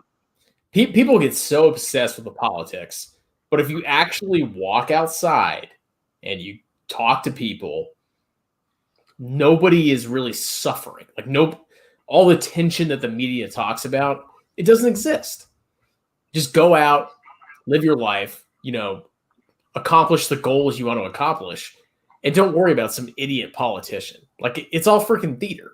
It's all BS. Well, yeah, it's a whole divide and conquer today, because I hate the race thing, but just point out, apparently there's all this tension, and my neighbor happens to be a different ethnic group than me, and they're parking weird because there's not a lot of space to park over here. So he parks so that his truck is blocking the driveway, because they didn't want to park in front of my property.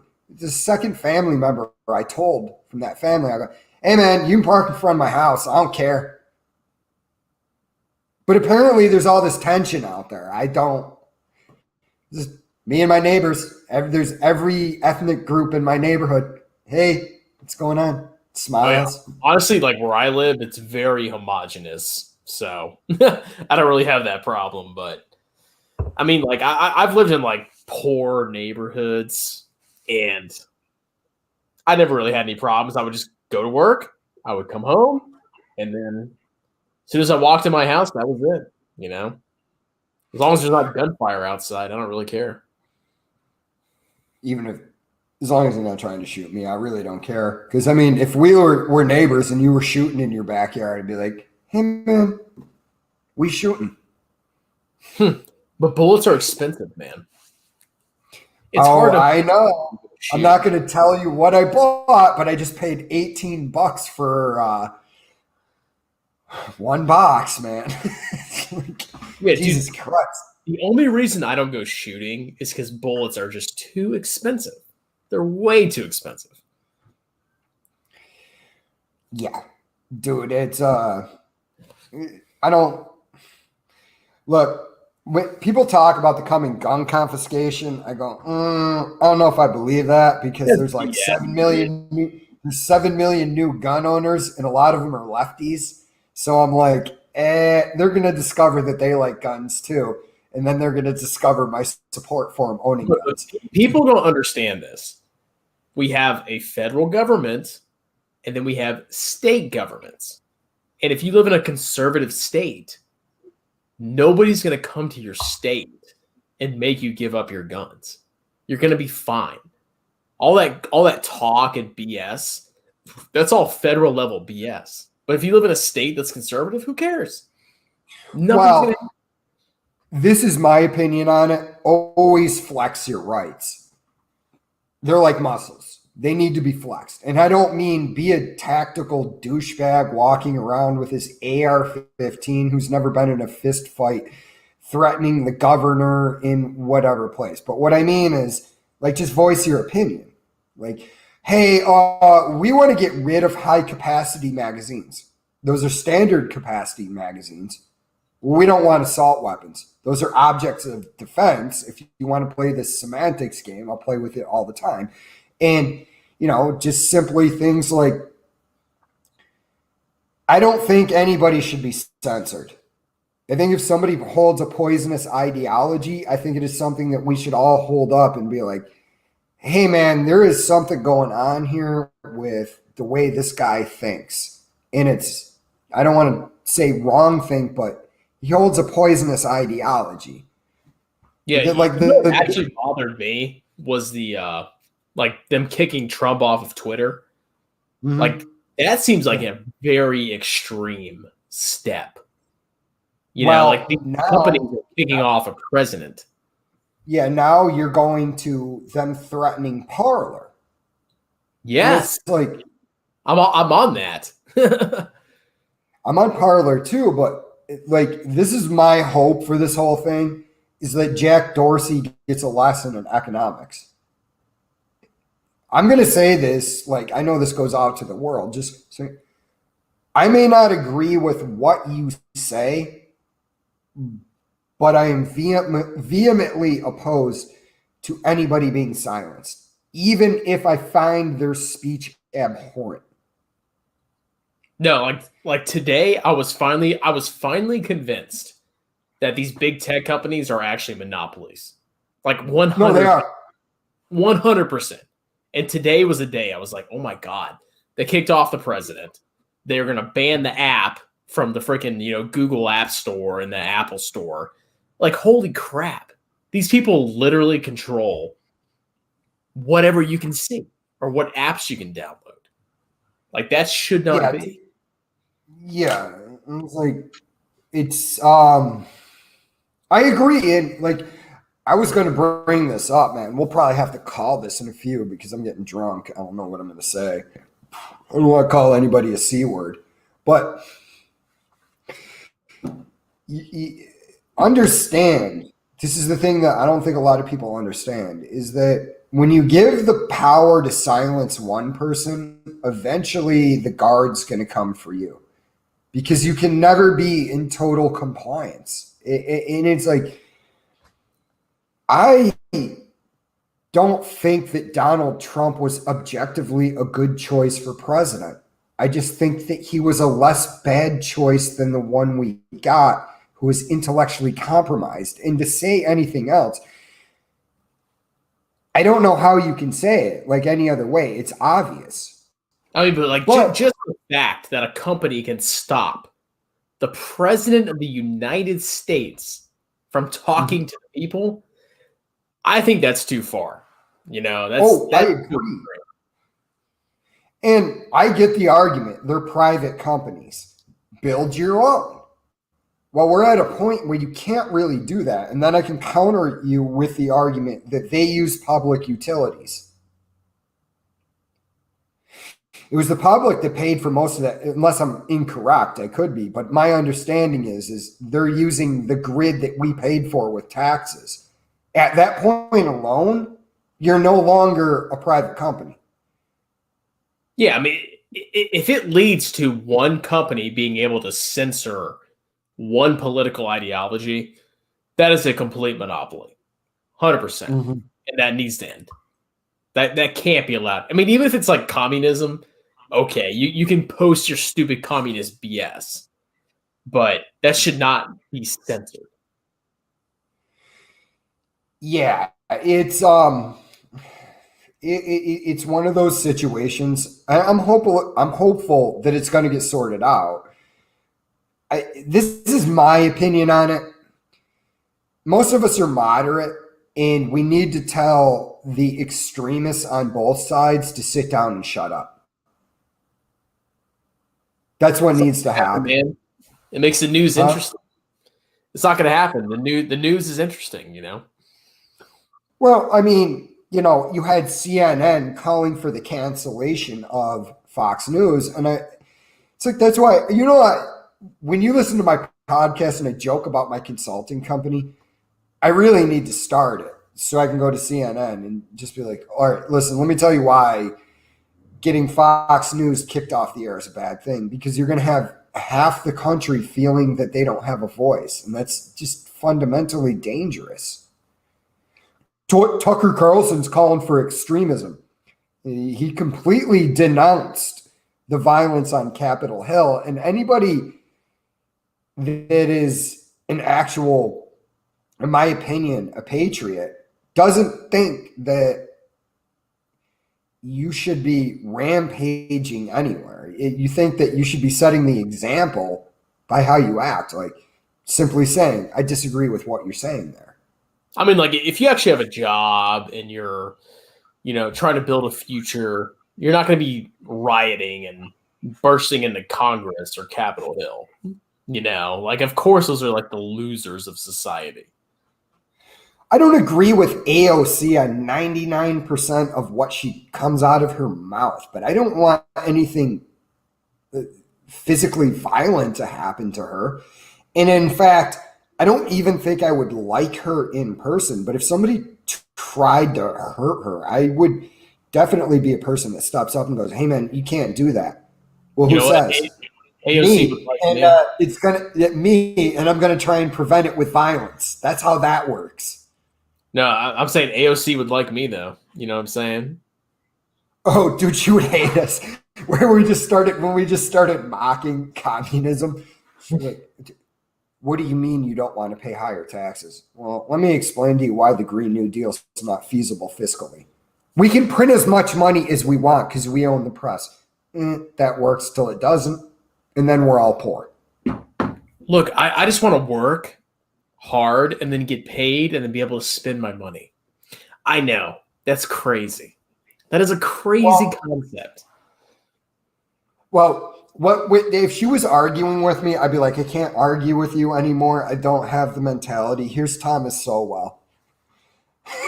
Watching him just intellectually dismantle her would be the great. I would just be sitting there like this,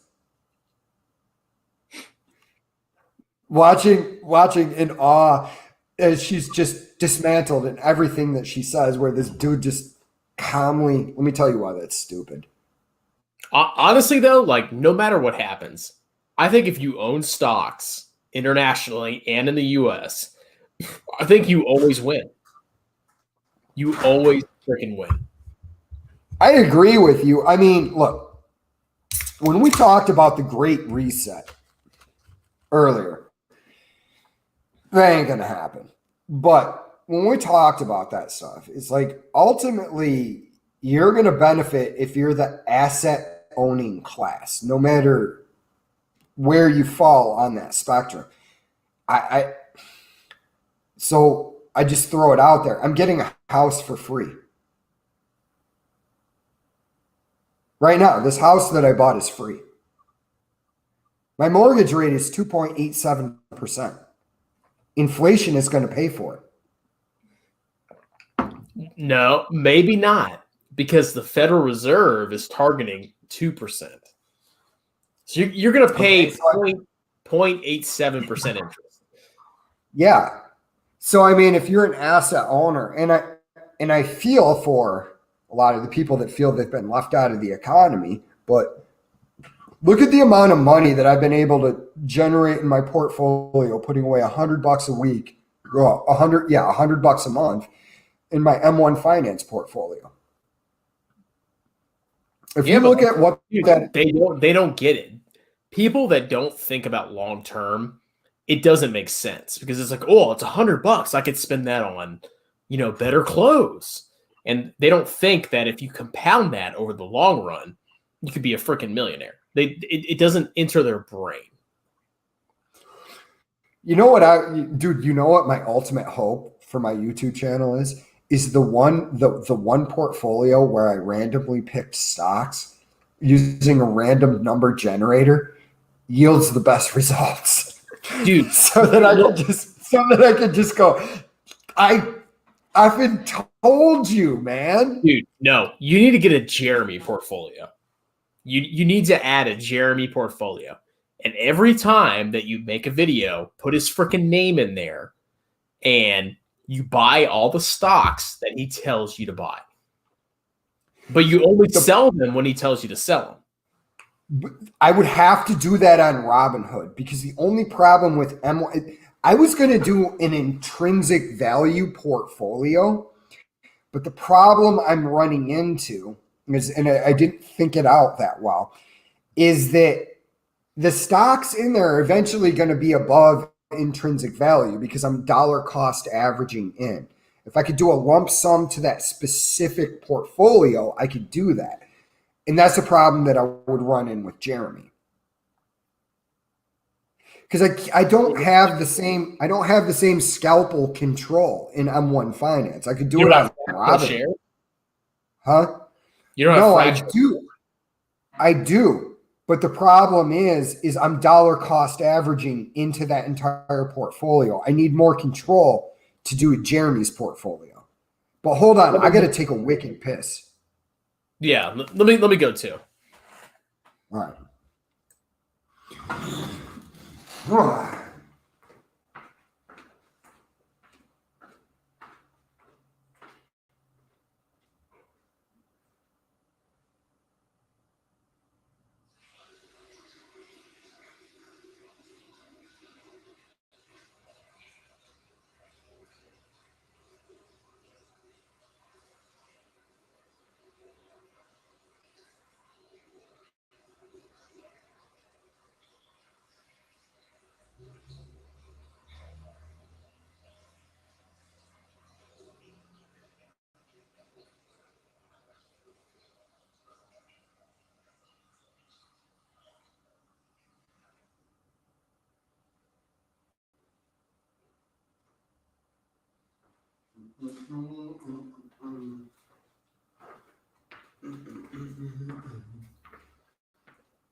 Oh, right, we're back.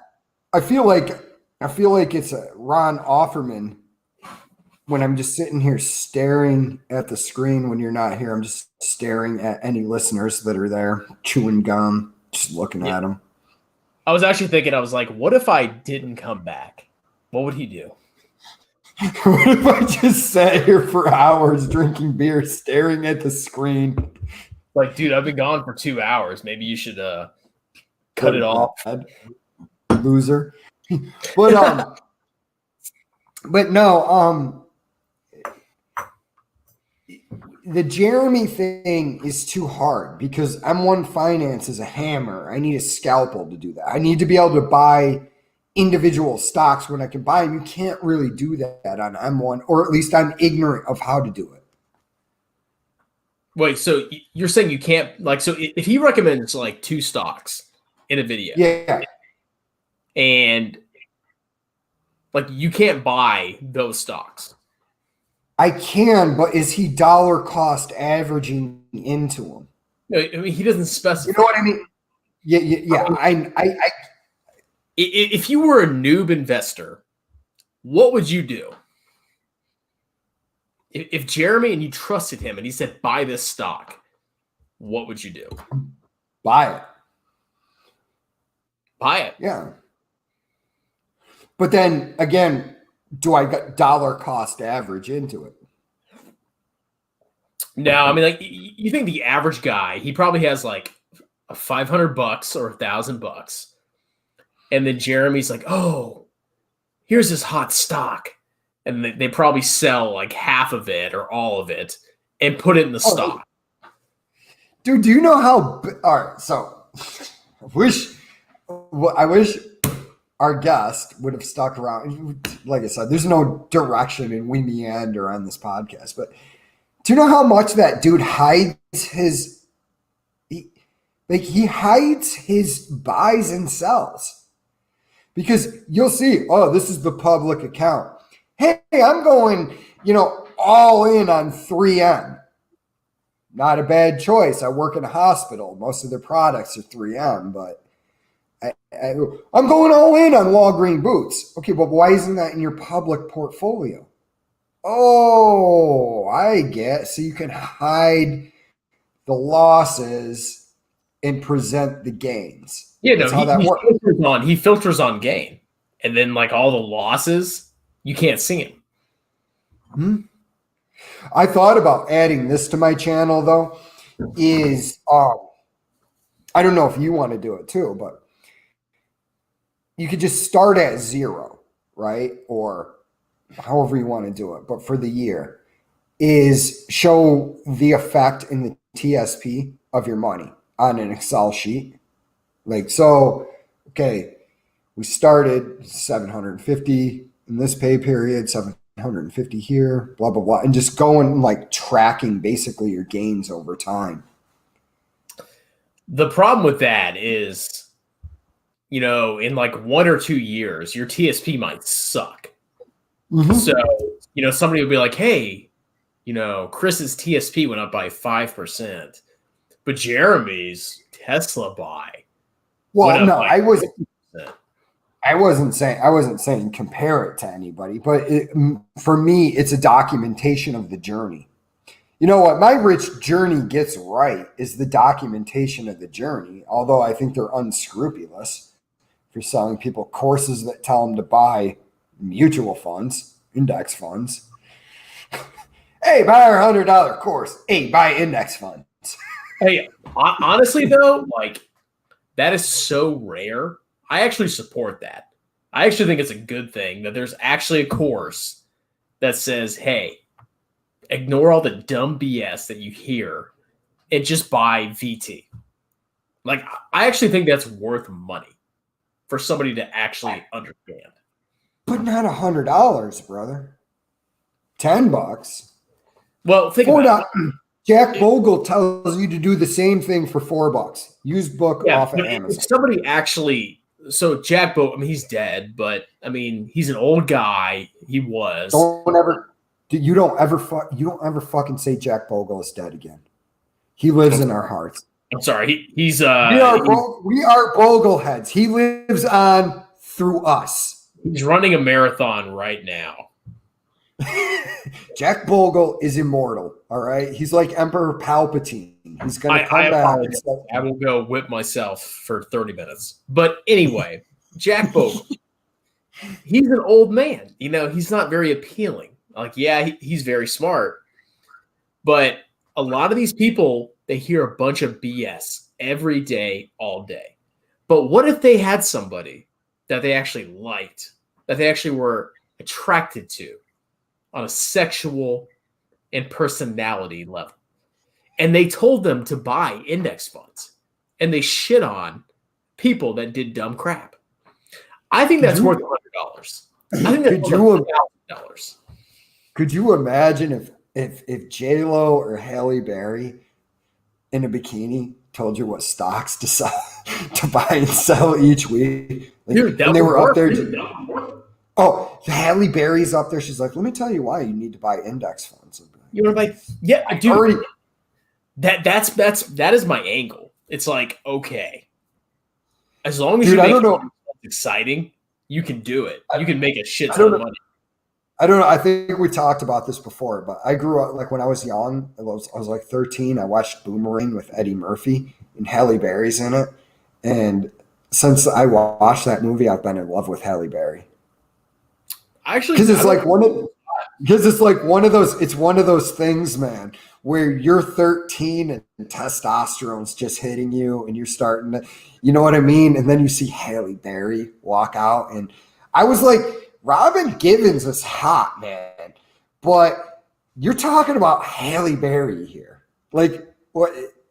Like she's like the zenith of women. Honestly, I never thought she was that good looking. It's just not my type, man. We're still friends, but what about J-Lo? I mean, she's good looking, but she's not like the prime woman. What about, let's see if we can get on the same page. Kate Beckinsale in Underworld. Kate Beckinsale. Let me Google this broad. Dude, right there, you're canceled. Seems like average, man. Oh. I mean, she's good looking, but she's not like, oh. Okay. Emily Blunt. Emily Blunt. I'm really bad with friggin' actresses, man. Did you see Edge of Tomorrow? Did you see Edge of Tomorrow with Tom Cruise? Where they're fighting the aliens and they relive every day. It's like Groundhog Day, but war. That movie is so slept on. Honestly, man, she's not bad looking, but I think we have like different taste. Okay, women. So give me your woman. I liked who's that freaking girl? So I think Jennifer Lawrence is hot. Number one. Beautiful, but not my taste. Honestly, yeah, I see where we're diverging here. She's a beautiful woman. She's just not my taste. All right. Like, here's something too. Like Scarlett Johansson, beautiful, but she's just not my taste. Yeah, like I'm not super into her. How about Emma Roberts? Cute. She's cute. Not like, she's not like J-Lo to me. Like prime J-Lo. I really have Emma Roberts than J-Lo. Yeah, and there's nothing wrong with that, man. We all have our taste. I'll tell you, what's her name from Superbad? She played Mary Jane with Garfield. Emma Stone. Mary Jane, Superbad. Emma Stone. Yeah, I like her. I think she's beautiful. I mean, yeah, she's fine, but she's not like somebody I would desire, you know. Isn't it taste in women? isn't it weird though? Like two guys can sit here and go, she's beautiful. It's just not my thing. And they're all like beautiful women. It's a weird thing, weird taste. Yeah, I mean, like there's always a chemistry thing. It's like, you know that somebody's beautiful, but chemistry is also very important. I'm getting hammered. You tired, man? You done? Huh? Are you tired? Are you done? Well, thing is my only concern is I'm like 6 beers in, and then inappropriate shit just starts to flow out of my mouth. And at what point do I get canceled? Like, did you see what I didn't mean it. Like, yeah. I mean, we can cut it. We can cut it if you want. Yeah, I'm probably tap out at this point. What do you want to do? Do you want me to get my buddy John back on so he can brag about his mad gains on Bitcoin mining stocks next week? Sure. He can brag about that, and then I'll pull up my TSP and my Vanguard account, and we'll have a comparison. He can show me his money, and I'll show him mine, and we'll see who has more. Also, my buddy was on. My buddy Mo was on Facebook today, and he was going, "I got $100. Which crypto should I buy?" And I'm like, "None of them." I'm like, "Put your money like why buy index funds?" Is what I said. Crypto VT. No, crypto Tesla. Tesla. Dude, all you have to do is it's that easy. Dude, it's really just this easy. Did I tell? I don't think did. I tweet you when we were talking about Tesla. My buddy Nate, he messages me showing me his gains on Tesla. My response: no stock has an infinite value. I know, dude. You don't seem to know, though. You really don't seem to understand that Tesla does not have an infinite value. I mean, here's a lesson that is confirmed to me. You never short any stock because the market can be irrational longer than you can be solvent, and that it really is true. I know that quote. Who said it? Was it Benjamin Graham that said that? Honestly, I don't know, but it sticks in my mind and it makes perfect sense. Yeah. I mean, like if you short a Tesla, you're a freaking idiot. I mean, of course you lost money, but you're literally fighting Iron Man's hype. Yes, just don't. If you don't like the stock, don't buy it, and never short it. Don't short anything because the market can be freaking irrational for a long freaking time. Common sense. All right. So we'll end on this and we'll talk about, I'll try and line John. I'll line somebody up next week. If the gentleman we had on wants on again, that dude was cool.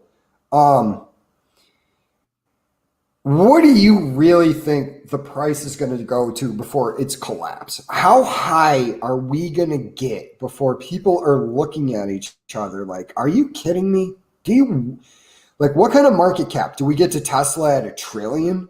1.5 trillion? Oh, it will definitely break $1 trillion, number one. And number two, I would say whatever Cathie Woods has predicted, Cathie Wood, whatever she predicted, it'll probably get there. Because that's just I'm in agreement with you. I think we're now at this self-fulfilling prophecy level. That Cathie Woods has now become a prophet.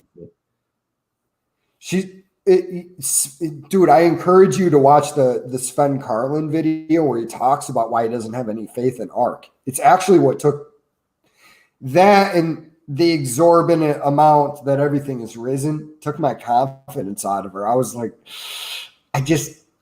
she in 2016 had to take on debt from outside to keep her company afloat.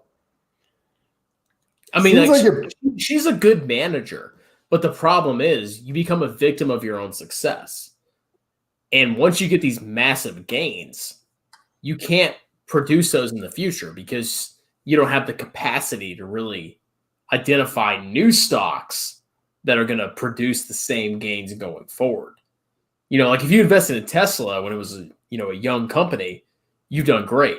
But what are you going to buy next? If you're wrong, you're done. Yeah. Like, I agree with you. I mean, because what was it? Last week, the dude predicted Tesla will settle out at $1,700.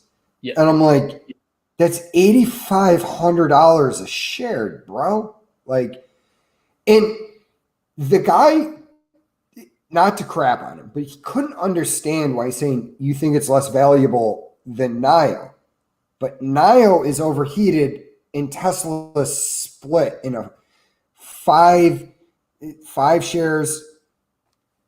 The problem with that is Tesla is insane. It's insane. Even at $50, that's $250 a share. So I wasn't saying that it's more valuable than NIO, even though I don't really have much confidence in NIO. Dude, you know what Tesla's PE ratio is now? It's got to be 1,500. 1,650. Dude, that is $1,650 for $1 of their profit. It is insane. Dude, this might be tulip mania. This might be worse than the tech bubble. I said this to that. I told you about that guy at work who knows a lot about investing. I said the EV market is the tech bubble. He goes, it's not that bad. I go, yes, it is, man. I don't know what you're looking at, but it really is. I don't think it is as bad as the tech bubble, because the tech bubble, like, they literally had companies that produced nothing. They were just like .coms. Tesla is producing cars. People are buying them. They're profitable. And that's great. That's awesome. So it's not the same thing as the tech bubble. But the price that they want you to pay for one share of stock is insanely ridiculous. I stand corrected. It's probably not the tech bubble, because you're right. They are producing physical products. Like, it's a real company. I mean, like, and they are profitable. Yeah, versus socks.com that was going to sell your used socks for you for, $50,000. But it's got to the point where it's just it's insane. It's a cool company. It's cool. Like, it's awesome. It's exciting. But the price that they want you to pay is insane. It's freaking insane. Dude, how funny is it going to be if one of these other YouTubers starts mocking us for mocking Tesla, and then we're sitting here 2 years from now smoking cigars, like, with party hats on? Like, what were you saying? You were talking some shit that Tesla was a good buy at $1,200? Dude, I have 100% confidence that 2, 3, 4 years from now, we're going to be sitting here smoking cigars, talking massive shit about Tesla. 100%. I can't wait. What if we were on Rogan? He's going, so you guys predicted this. Like, how'd you predict it? We're like, common sense. Well, I mean, I would say most people are in the same. No, most people know. Most people that know investing are actually they're actually in on it, and they actually understand that Tesla's just grossly overvalued. The entire it's freaking YouTube. It's YouTube and Reddit. That is why Tesla is so huge. Yeah, I don't disagree with that. But like, to piggyback a little bit, you are right. It's going to be a self-fulfilling prophecy. Kathy Woods is going to be held as a genius for calling a $7,000. They're going to do the thing where they're like, adjusted for the split, Tesla is $7,000. How did you see this coming? Like, whatever she has to say about it. And then she'll adjust her price. She'll be like, "Oh, now it's 10,000." You know, like she keeps changing the price. That's why she's full of shit, dude. Like I don't trust her.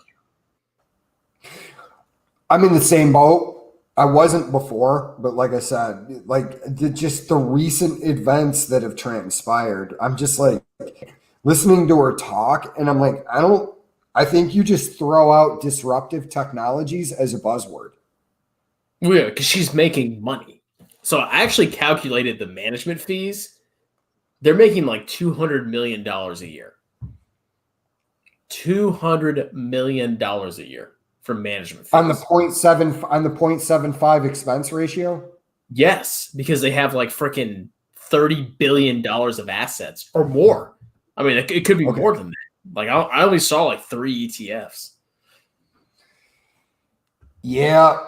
And it's like one of the ones that they have in there is John Deere in the disruptive industries. And it's not that I don't have confidence in John Deere. They sell tractors.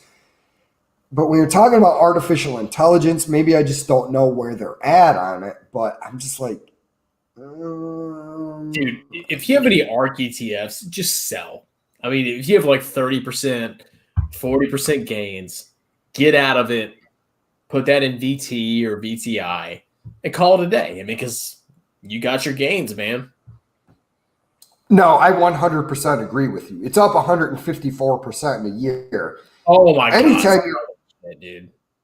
Anytime you're, I'm going to tell this to the viewers at home. If anybody is actually watching this, if you are up by 154% on the year on an investment, sell it because you're going to be able to buy it back cheaper later.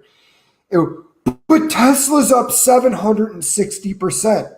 Doesn't matter. You locked in 154%. Be happy with the gain. Dude, if I lock in 20% gains on something, I'm like, it's good. Yeah. Like, so I was watching one of Jeremy's videos today, and he has 1,000% on Tesla. He's like, I'm not selling it. I'm not selling it. I'm like, dude, you have 1,000%. Sell it. 10 freaking time. Sell it. I would actually begin to somewhat respect his opinion if he just went to his audience and he said, let me tell you why I'm selling my Tesla stock. That's going to be a video that's going to get made. Let's predict that right now. One of these YouTubers is going to be smart and go, let's play the contrarian play. Why I'm selling my Tesla stock. Yeah, but like nobody's going to watch it because it's not hot. Like everybody wants to buy Tesla. Nobody wants to sell Tesla. People want to listen to frauds. That's what they want. I don't think that people want to listen to frauds. I think people want to listen to people that tell them that. You ever seen that meme where goes around? It was going around on Facebook where it's somebody giving you comforting lies versus a guy giving you the hard truth, and everybody's in the comforting lies line. I think that's what it really is. Well, I mean, yeah. I mean, like people want to be told like, oh yeah, all you have to do is buy Tesla and you'll retire in 2 years. That's all they want to hear. And they don't want to hear that, oh, you have to work hard and suffer for 20 or 30 years. They want the fake BS, ticket punching bullshit. Yeah, we'll go on and on about this. We'll just keep crapping on Tesla until they finally bail and then smoke cigars. Dude, one day we're going to be right. I am 100%. The more the stock goes up, the more that I laugh. I think it's freaking hilarious. Why do you think I'm always hitting you up on Facebook? What do you think I'm doing at work? I'm laughing. I walk past that dude that knows about investing, and I'm like, can you believe Tesla's valuation? He goes, He's like, I don't understand it. I'm like, me neither. I just laugh and I keep walking. Dude, so one day it was 800, and then the next freaking day it was like 870. I was like, what the hell is going on, man? It's insane. Do you want to know why Elon? Tell the viewers at home. I don't know if anybody's actually watching us, but I'll tell you right now. Do you want to know why Elon Musk tweeted out, like, curious, back to work about being the world's richest man? Because in reality, he knows that Tesla stock isn't worth what the market is paying for it. Oh, yeah. Like, dude, he said it was overvalued when it was like 200 on a split adjusted value, and now it's at 900. Well, Jesus Christ. It's, yeah, it is what it is, brother. Yeah, I don't care. I mean, like, I have VT. I have Tesla and VT. Cool. You know, if it goes up, it goes up. Personally, I want Tesla out of it's in my U.S. growth fund. I'm like, can you just chuck Tesla out of there? Like, we've sucked all the gains out of it, dude. You can't avoid if you're in a broad market index, you can't avoid it, man. It's there. I know. It's just an ideal world. One day, perhaps. All right, brother. I'm gonna call it. I'm gonna tap out on this one. Let you go to bed. Strong man, go to sleep. All right. We'll figure out. I'll text you. I think I'm going off the Facebook Messenger app because I don't support censorship. Wait, so you're deleting your Facebook? No, I just don't think I'm going to post anything. I think I'm going to just use it so that I know where the open mics around Tampa, Clearwater are, St. Pete, and just not use Facebook Messenger anymore. Yeah, I mean, like, you can text me. I mean, if you have my new number, that's fine. No, you send it to me. Okay, yeah, you just text me at that. I mean, we can meet. Do you want me to give it out on air? Yeah. Text Chris, like, hey man, I'm looking for some stock advice. Buy Tesla.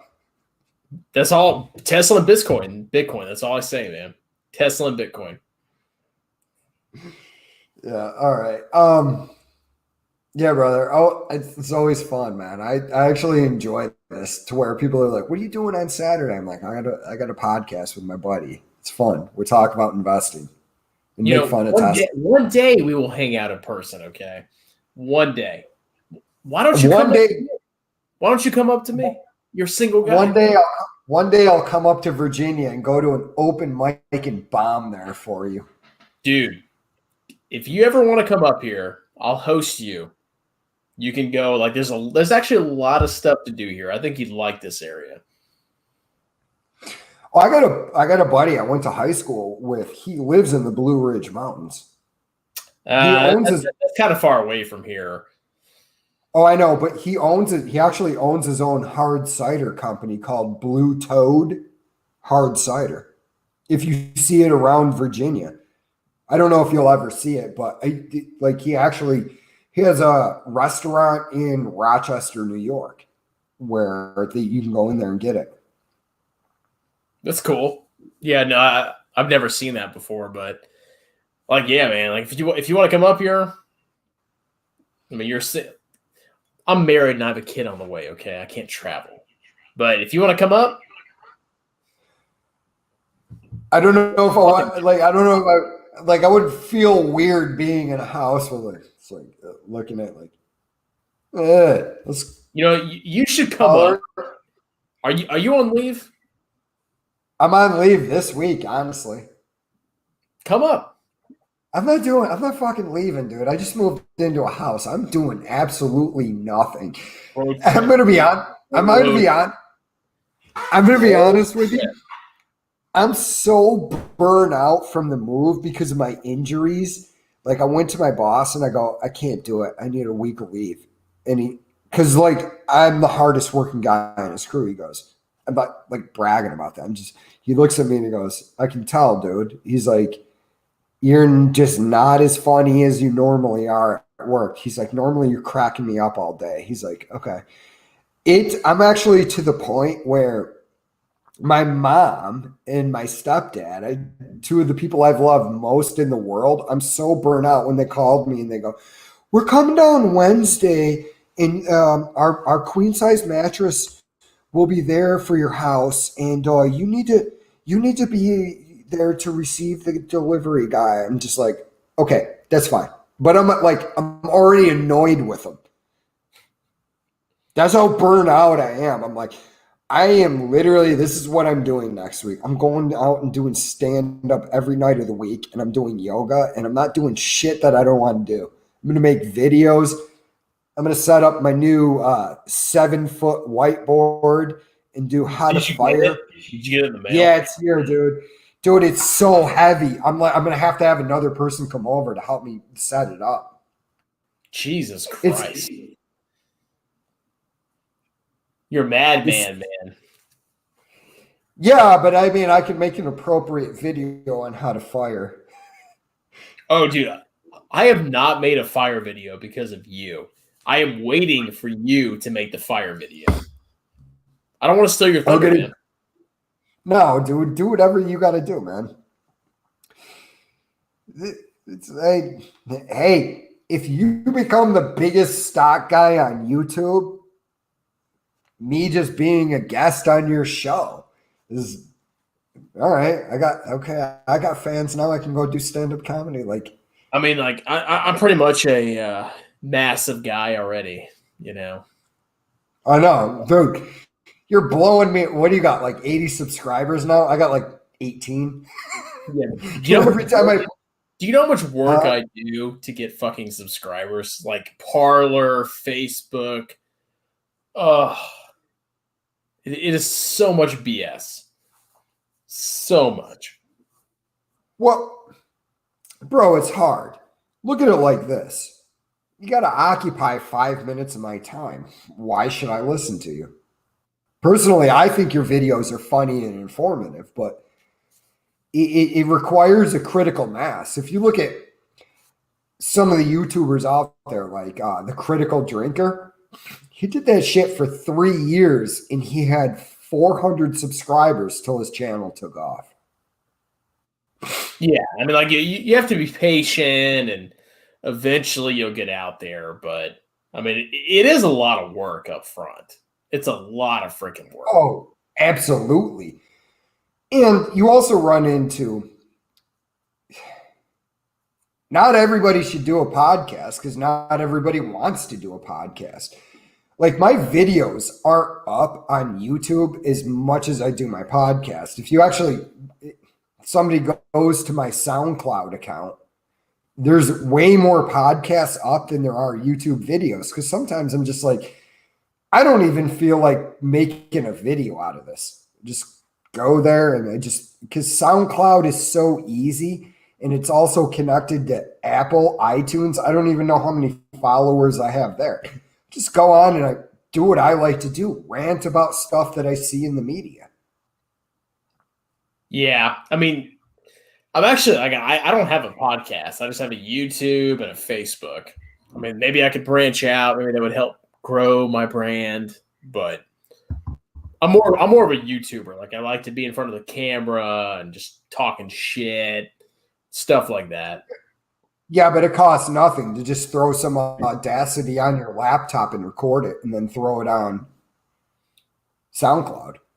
Yeah, but it's the same thing. Like right now, like most of my videos are filmed sitting at my desk talking shit about ARC or QQQ or whatever. So I sit down and I rant for 15 minutes about how QQQ has too many stocks that are concentrated. And that's it. You know, and then I just upload it. Done. Well, I mean, the problem is, too, you run into the problem of truth that nobody wants to hear about how the tech industry isn't going to really see a rise in their stocks for 10 years because they're so overbought. No, I mean, that's why I'm saying, like, we're not going to be big until we're not going to be big until we actually are proven right. So, I mean, like the U.S. stocks can go up and up and up, and nobody cares. But the second that U.S. stocks tank and international goes up, by then people are like, wow, maybe they were actually right. Yeah, I mean, you have is value dead?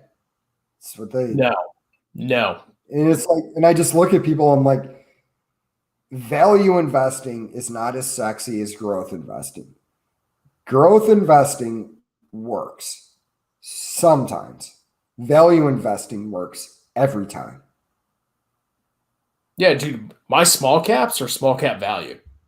15% Yeah, small cap value. I'm in the mid cap. I just threw it in the mid cap, the normal one. It's like the VTI. I mean, value, sure. But I threw it in there and I was like, okay. Because I mean, I don't know whether it's true, but multiple articles that I've read have actually said that mid cap outperforms small caps, but with less volatility. But you can also make the argument that the volatility in the small caps makes them better because you can buy more dips.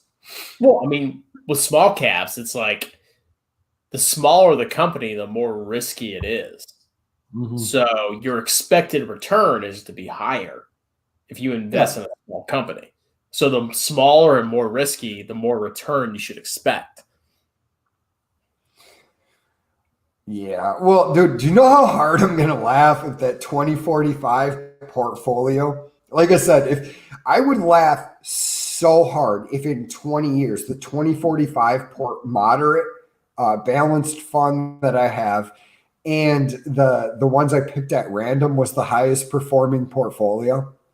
They probably I would just sit there. I would just sit there and laugh the whole time. Like I tried to beat the market and I couldn't. I didn't even come close. No, you can. It's human nature. If the market does well, you buy more, and then you neglect the market that's done bad, and then vice versa. So it's like if international sucks, you don't buy it. If large cap tech does well, you buy it, and then over time that reverses. So like the whole time you're just screwing up. That's why I say just buy freaking VT. Just buy VT. That's all you got to do. It's that easy. Yeah, no, you're right. You're probably right because it's probably the most simple solution to the problem. Yeah, because if you think about your like investing plan, like I had a bunch of ETFs and mutual funds, and it was so complex. And I was like, why am I doing this? And I was like, fuck that. I'm gonna sell it all. I'll put it all into VT, and I'll have like a little bit of small cap and a little bit of real estate, and that's it. That's it. I do think though this. I don't think we're going to socialized medicine. I think you should consider the healthcare fund. It's one of the best performing funds in the world since 1984.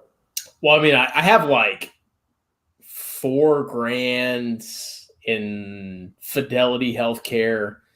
Okay. I mean, that's fine.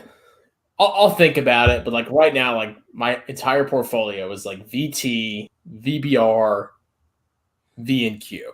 That's it. My brother crushed the markets this year. 16% return. Vanguard S&P 500, Vanguard Healthcare. Yeah, I mean, but the thing personally, I don't like to see this. Somebody asked me once. They said, "What would it be your investing plan in an ideal world?" I go, "The mutual fund I'm buying doesn't do anything until the day before I retire, and then it rockets out of this world." That would be my investing. That would be my your portfolio has gotten a 0% gain for the past 30 years. Day before I retire, shoot up. Yeah, dude. The best investors are the guys that can like be patient and just buy and buy and buy, no matter what's happening. And then when they retire, that's when they actually realize the mega gains. Yeah, no, I couldn't agree with you more, man. It's like we're probably repeating ourselves now, but it goes back to the Vanguard U.S. growth, 50% in a year. It means that means my index fund is 50% more expensive now. Dude, you're canceled.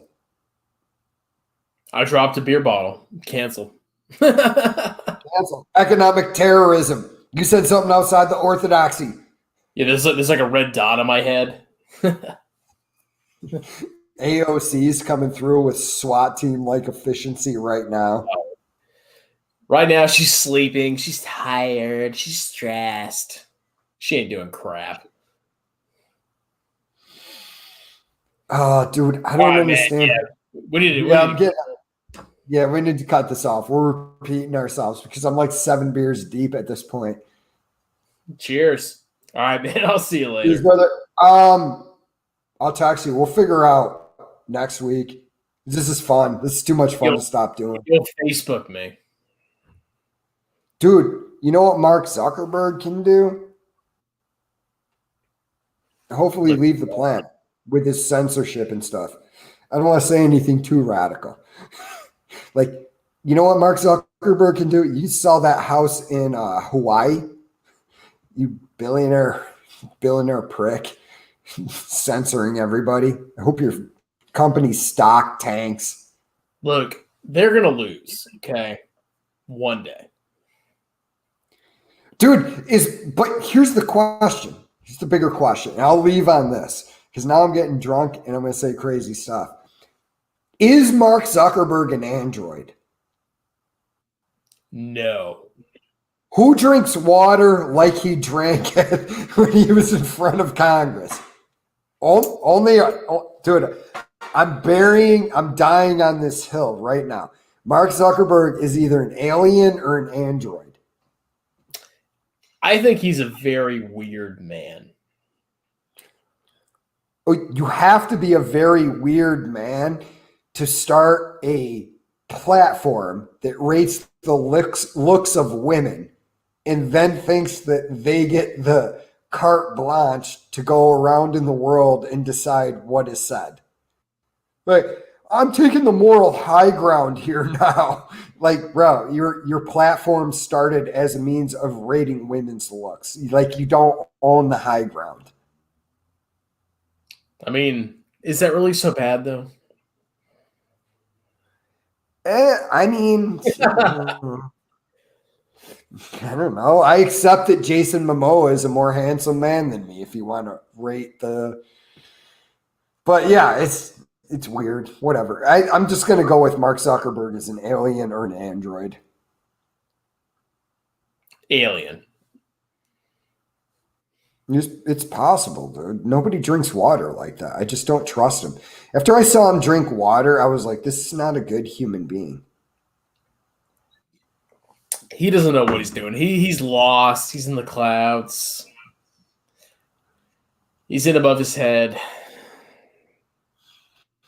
I wish the actor that played him in the movie would replace him as CEO of the company. That would be a little bit better. All right, man. I did on that, dude. We're both fucking. I'm tanked. Yeah, I need to go to bed.